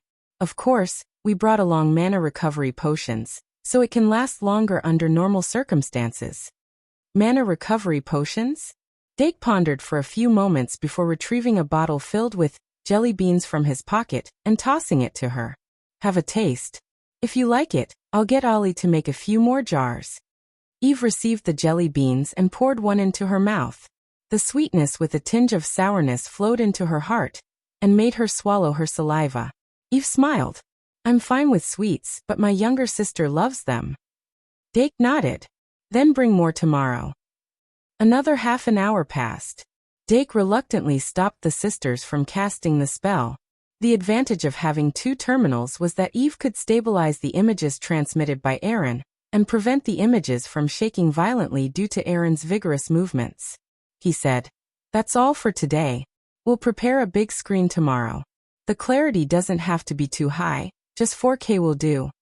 Eve asked dubiously, "What's 4K?" Dake replied, "Ultra high definition." Even though it was a Saturday, however, since the in-phase test was tomorrow, the other three professors were all in the Duke's mansion except for the Silver Wolf Knight Camilla. Dake had ordered his men to prepare temporary lodging rooms for Silent Sage Cyrus and former Royal Botanical Garden Director Plant. Both of them would be staying in the Duke's mansion with Madam Cook until the end of the test tomorrow. The main reason wasn't to prepare for the test. Instead, it was because the King's City wasn't safe today and tomorrow, especially tonight. Even though Cyrus and Madam Plant were powerful beings, they were old, after all, and didn't like to fight. In order to prevent any accidents, Dake made them stay. As for Silver Wolf Knight Camilla, she stayed in the Garrett Bayer family. Even Deanna was prohibited from leaving the house. The entire King's City was filled with an intense atmosphere as though a storm was about to come. The situation was equally tragic for Dake's magic elves. Because tomorrow was the in-phase test, the results of their learning so far would be completely revealed as the in-phase test progressed. If anyone did badly, they would undoubtedly be hung on the execution pillar. Even if they didn't lose the little red flower, they would still have to bear the ridicule and mockery of the other magic elves. Even though Dake's magic elves didn't show it on the surface, the internal competition was very fierce. They were always good at maintaining the image of an obedient baby in front of their master, but when their master turned around, they would show their fangs. The competition between Dryway Beast and Fairy Ibu was especially fierce. In the last final test, Dryway Beast was ranked first, and Fairy Ibu was ranked second. This time, Fairy Ibu had a ribbon on her head, and was determined to be first. Dryway Beast didn't slack off either. Even though it looked calm on the surface, it stayed up all night to study. The rest of the magic elves didn't lose out either. In Dake's bedroom, there would be candlelight shining every night. Therefore, on Saturday, the magic elves were doing their final sprint before the test. Only Snorlax was lying on the balcony, snoring nonstop. Seeing that Snorlax was so lazy, Trash Slime, whose intelligence had increased slightly with Miss Plant's help, seemed to have seen a chance to get rid of its last place status. These days, it had been studying by candlelight all night. Even Trash Slime was working so hard. What qualifications did the other magic elves have to not work hard? Everyone seemed to have realized a terrifying fact. If Trash Slime caught up with them, they would really be worse than trash. Dake saw this and was happy in his heart. He was only preparing to hold a grand announcement of the results after their test ended. That way, the top student would have a greater sense of accomplishment, right? In order to provide an environment for the magic elves to study at ease, he specially didn't return to his room for the whole day. That afternoon, he invited Olga and brought Eve and Aaron to the kitchen. Dake didn't have too many thoughts. He only wanted to make all kinds of milk tea, cold drinks, shaved ice, and ice cream to satisfy the oral desire. July was hot, but the summer heat was even more intense. This year's summer might not end until September. The research and development process went smoothly. Olga's culinary skills were second to none. Dake's eagle hand was fast and steady. Eve's and Aaron's fingers were also nimble. Without any hindrance, the samples were produced one after another. Dake even tried to make double skim milk, and it tasted great. While Dake Dimming was immersed in the kitchen, the chaos in the King's City intensified. Until today, there were still a large number of outsiders entering the King's City. The city guards didn't close the city gates. Instead, they raised the inspection threshold. However, there were plenty of ways for demons and monsters to sneak into the city. At noon, when the sun was scorching, The airflow at the top of the sentry tower was slightly distorted. A fairy with butterfly wings sat on the top of the sentry tower, like a cloud of air. Even the wyverns and griffins hovering in the sky didn't notice her presence. When Didi Maxiway appeared again, she had restored her youthful and beautiful face. Something as interesting as the Demon King execution ceremony was, of course, a little fairy who wished for the world to be in chaos would be involved. After being locked up for half a year, the little fairy finally slipped out. She greedily sucked in the fresh air, thinking that she wouldn't meet those annoying fellows in the king's city that was so far away, right? Suddenly, she focused her gaze and noticed a giant beast galloping toward her from afar. She watched as the giant beast waved its 6 chubby short legs and galloped toward the city gate. Didi quickly flapped her wings and shrunk her body. In the blink of an eye, she turned into a black-winged butterfly and hid behind the sentry tower. Lily Laplace, who was standing on the 6-legged giant beast and shouting excitedly, suddenly paused. She lifted her head and looked at the sentry tower. Her beautiful eyes flickered with doubt. The butterfly that Didi had transformed into hurriedly stopped flapping its wings for fear of being caught on the spot by Lily. Damn it, why did Lily come to the king's city? However, in addition to Lily, Kazair and Sarashi Urfu were also on the 6-legged giant beast. She didn't want to see them. This trio had actually come to the king's city at such a special time. Lily, who did you see? Professor Shi Urfu noticed Lily's strange behavior and immediately asked. Lily shook her head and then smiled. Just a butterfly. Professor Shi Urfu smiled and turned to the city gate. We finally arrived before the 15th. Should we find a hotel first, or directly inquire about the location of the ceremony? Professor Ka Zaire twirled his wand and said humorously, then let's go to the hotel and inquire about the location of the ceremony. Lily was surprised. Are we going to find a hotel? Isn't Little Dake's home in the king's city? Professor Shi Urfu rolled his eyes at her and said, we are here to play, not to visit your home. Professor Ka Zaire also smiled.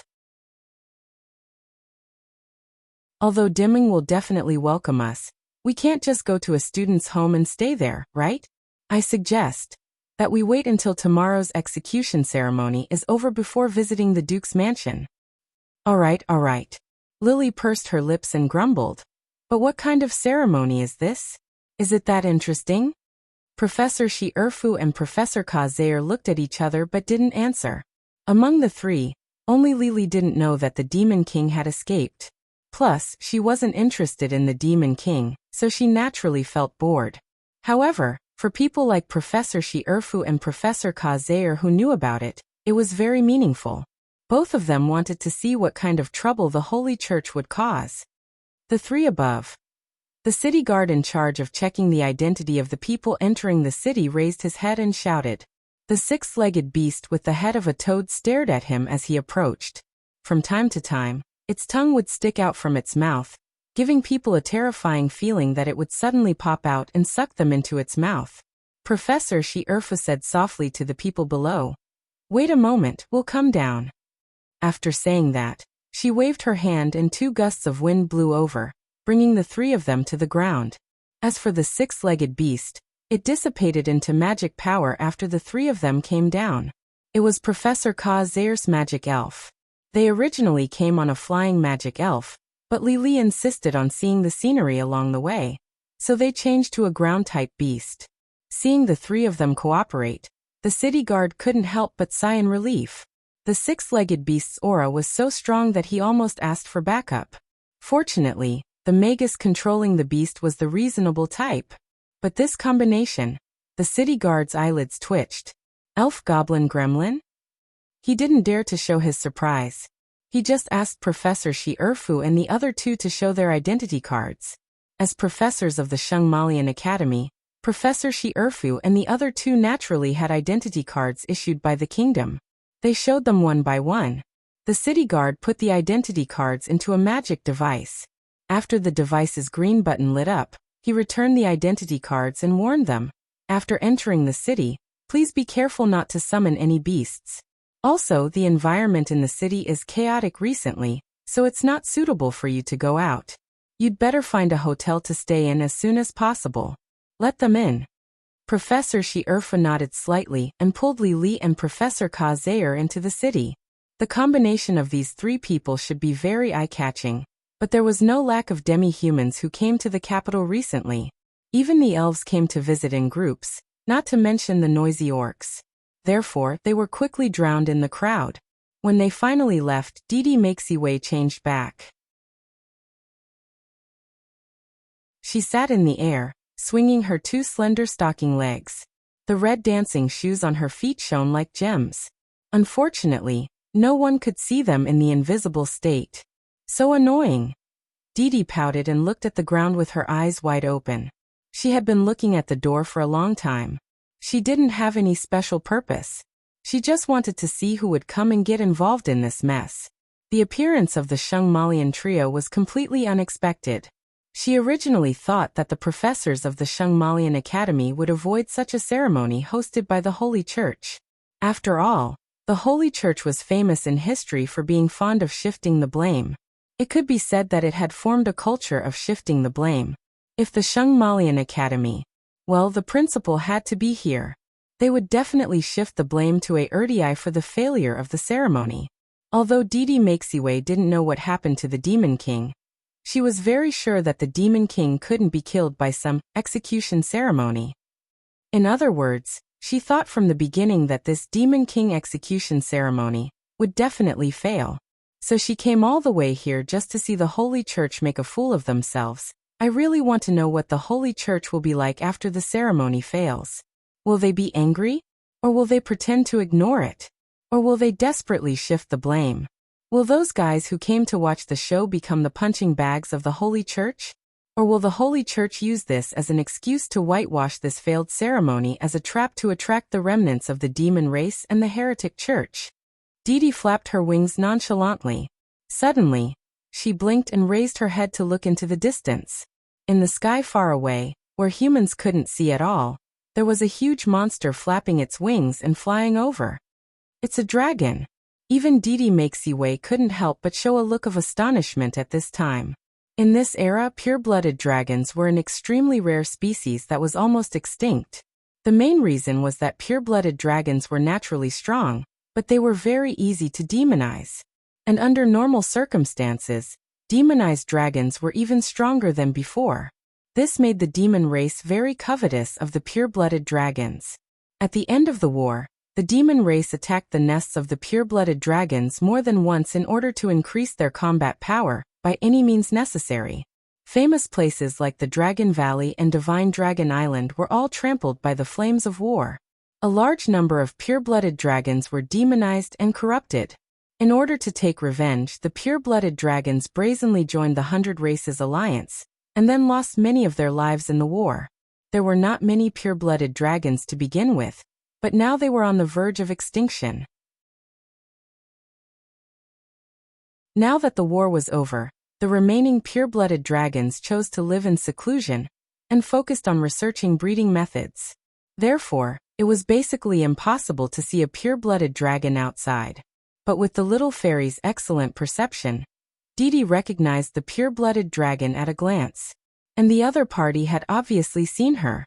Even though her invisibility skills were very high, it was still not enough in front of the true dragon's eye. Tisk! Didi clicked her tongue hard, then suddenly turned around and slipped away. And the pure-blooded dragon was rapidly descending in the distance. When it landed, it rapidly shrank. The girl sitting on it lightly jumped down and turned to look at the pure-blooded dragon that was turning into a human. And then the pure-blooded dragon turned into a human. It was obviously a white dragon. After turning into a human, it was also a silver-haired beauty with snow-white skin. Mom. The girl called out to the person that the white dragon had turned into. Yes. The silver-haired beauty nodded with a smile, as if she would never get tired of hearing that call. But the girl raised her slender finger and said, I'll enter the city alone. Mom, you can think of a way yourself. Ha! The silver-haired beauty was stunned and showed an aggrieved expression. The girl carefully tidied up her long black hair, which was completely different from her mother's, and said, I have an ID card. Let's meet again after entering the city. The silver-haired beauty nodded and said, Then it's decided. But Mom won't accompany you to watch the execution ceremony of the Demon King. I have to stay away from the people of the church. The girl shook her head and said, Didn't I say it before? We have a good place in the royal capital that the Saint Church can't touch. Although it's a little rude, but for Mom's safety, let's go visit that place tonight. The silver-haired beauty hesitated and said, Of course I remember. I remember every word you said. But is that place really reliable? I mean, you're just students of the same school. The girl picked up the little chubby dragon that was lying on her shoulder and swung it at her mother, and said meaningfully, What do you think? The silver-haired beauty looked at the intelligent magic elf and couldn't help but take a deep breath, and said, Forget it, do as you wish. 5 and 1 10,000 plus 117/233. Friends in the college entrance exam, come on. PY should have been published at 12 o'clock last night, sorry woo-woo. Kavenga really had something to do and was delayed. That's the problem with the serial update.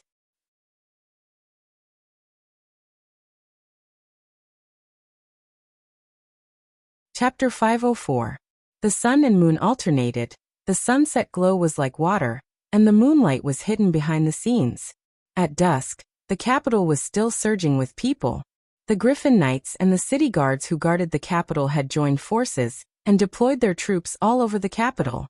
Soldiers could be seen patrolling almost every other street. But even so, the disputes between the outsiders did not stop. Some of the young knights who had just joined the Griffin Knights did not expect that their first mission would be to watch the streets. But when the mission began, they were shocked to find that watching the streets could be so difficult. Orcs with great strength, gnomes with great wisdom, dwarves with irritable drunkenness, elves with great magic. Every outsider was not to be trifled with. Once there was a dispute, it would be a fierce battle. The adventurers in the tavern excitedly watched the battle between the city guards and the outsiders. They all raised their wine glasses and tore into their beef. They even ate 2 more bowls of rice. But these people who were in the open were mostly there to join in the fun. In fact, they could not cause much trouble. First website. https://m. VIP can't you? VIP instead. It was the people hiding in the dark who were scheming and planning many things. However, as long as someone in the dark exposed even the slightest trace, someone would immediately come to visit. The battle at this time was usually calm and ended very quickly. It did not disturb many people. Open against open. Secret against secret.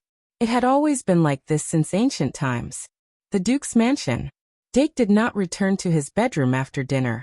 After strolling around the mansion's library, he came to the observation deck on the roof. He sat on the recliner and squinted at the night sky. The Duke's mansion occupied a very large area. The tall courtyard walls surrounded the entire mansion, and then embedded into the back of the mountain.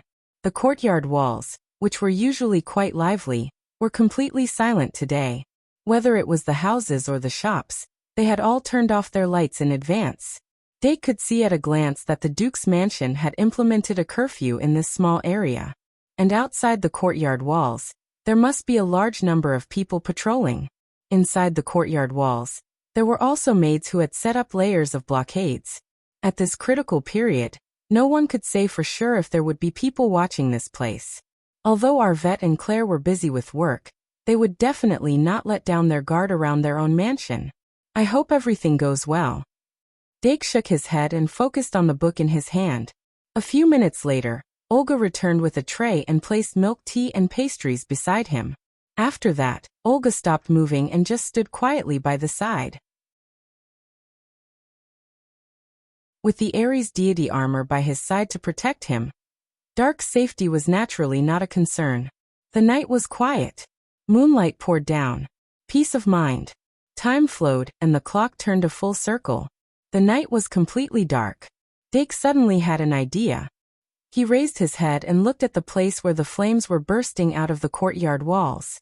Olga also walked out from the back and looked over with a serious expression. Dake couldn't help but frown. Could it be that there's really someone who wants to attack the Duke's residence? Maybe it was just a mistake? Olga smiled. Let's take a look. Dake lay back down and turned his head to look. The sound waves grew louder and louder. Suddenly, A beam of demonic light shot up into the sky and bloomed like fireworks. A signal light? Dake was puzzled. Olga nodded. But it's green. Looks like it's a friend and not an enemy. As the two spoke, the sound waves died down. However, they could see that the specially lit lights were gradually approaching the residence. Dake asked curiously, "It's so late. Who would come to visit?" Olga thought for a moment and said, "The Duchess doesn't have many friends. Apart from her schoolmates and comrades during the war, not many people would come to visit. Maybe it's a subhuman she met during the war?" Dake. Elves? Beastmen? Olga smiled. "It's possible." Dake stood up from his chair. "Then let's go take a look." Olga thought for a moment and said, "It's not impossible. A late-night visitor with unknown intentions. She shouldn't have let the young master take the risk." However, as the head maid of the Ares Palace, she had to have the confidence to protect the young master. But when the two of them were about to descend, the shadows in the corner rippled like water. Even though it wasn't as stealthy as Chris, Eve's shadow concealment spell was still impressive. "Young master." Eve stepped out of the shadows and said softly. Dake revealed a smile. "Good evening, Eve. Is it about the visitors?" The biggest feature of the shadow concealment spell was its ability to ignore spatial obstructions and shuttle through complicated terrain. Moreover, Eve and Aaron had the consonant spell, so it wasn't strange for them to receive the news in such a short time. Eve nodded slightly and pointed at the wall. Magical power flickered on her fingertip, and projections appeared on the wall. They were the visitors and guards. It seemed like Aaron was in the vicinity. Eve said, "They are the visitors tonight. They said that they know you, young master." "They're here to look for me?" Dake was surprised and turned around. The guards in the residence didn't let down their guard. They surrounded the two visitors in a triangular formation. Even though it was a little blurry in the night, Dark was still able to recognize the identities of the two people. The two elders of the Church of Knowledge, Aaron Lydes and Aviva Julius. What are they doing here? Could it be that they solved the problem? That shouldn't be the case. Dake couldn't help but grumble inwardly. Eve noticed his confusion and said, "Should I get Aaron to send them away?" "No need." Dake shook his head. "Get someone to tidy up the reception room. We have visitors." Eve nodded slightly and sneaked into the shadows quickly. After she left, Dake said to Olga, "Let's go and see why they're here." Olga folded her hands on her abdomen and nodded slightly. The night was as tranquil as ever. The guards outside the residence seemed to have been notified by Aaron. They let the two elders of the Church of Knowledge into the residence. However, they were still vigilant. The two maids who came out to greet them were also combat maids from the Lion Palace maid squad. Aaron Leaders and Aviva Julius walked side by side. The two old men had nervous looks on their faces at this moment. Aaron Lyde's mental state was very bad. There were thick dark circles around his eyes. Aviva Julius wasn't any better. Her eyes were bloodshot. They had been trying their best to solve the problem left behind by Dake these days, but they still couldn't find a clue. However, for the two elderly men with a strong thirst for knowledge, the final result wasn't important. The process of pursuing the answer was enough to keep them excited. At that time, they were completely in a state of concentration where they didn't pay attention to the outside world. If it weren't for someone suddenly breaking into their residence tonight, they probably wouldn't even bother to watch the Demon King execution ceremony tomorrow. But in this world, there were no ifs. They recalled the bad news brought by the church members who broke into their residence. The two elderly men who had been working all night for the past few days couldn't help but look more haggard. After the two of them stepped into the Duke's mansion, they raised their heads slightly and looked around. The Duke's mansion's security was abnormally tight. From the moment they stepped into the threshold, countless gazes were locked onto them. It was as if they made the slightest move, they would be instantly obliterated. They who were not in a good state of mind immediately hid the last of their other thoughts. "We can only beg Dake Dimung. Judging from the fact that he didn't reject us, there's still a chance." The two old men lowered their eyelids at the same time to hide the irritation in their eyes. Any examinee who was immersed in the exam and was suddenly informed that the exam time was up would be like this. Cold hot, so be it. In the reception room, Dake chose a pot of hot tea and poured it into 2 teacups. Then he put down the teapot and sat on the main seat. What about young master? Olga revealed a sweet smile. Dake raised his finger. Of course I want to be cold. After all, my heart is as hard as steel. Olga smiled and poured him a cup of iced lemon tea. Dake took a sip and said to the corner, Sister Eve, come to the table and have some tea. Eve walked out from the shadows, bowed slightly, and sat down on Dake's left. As a maid, she shouldn't be at the table in such an occasion, but Dake used a commanding tone and she couldn't refuse. Olga smiled. So little Eve, do you want it hot or cold?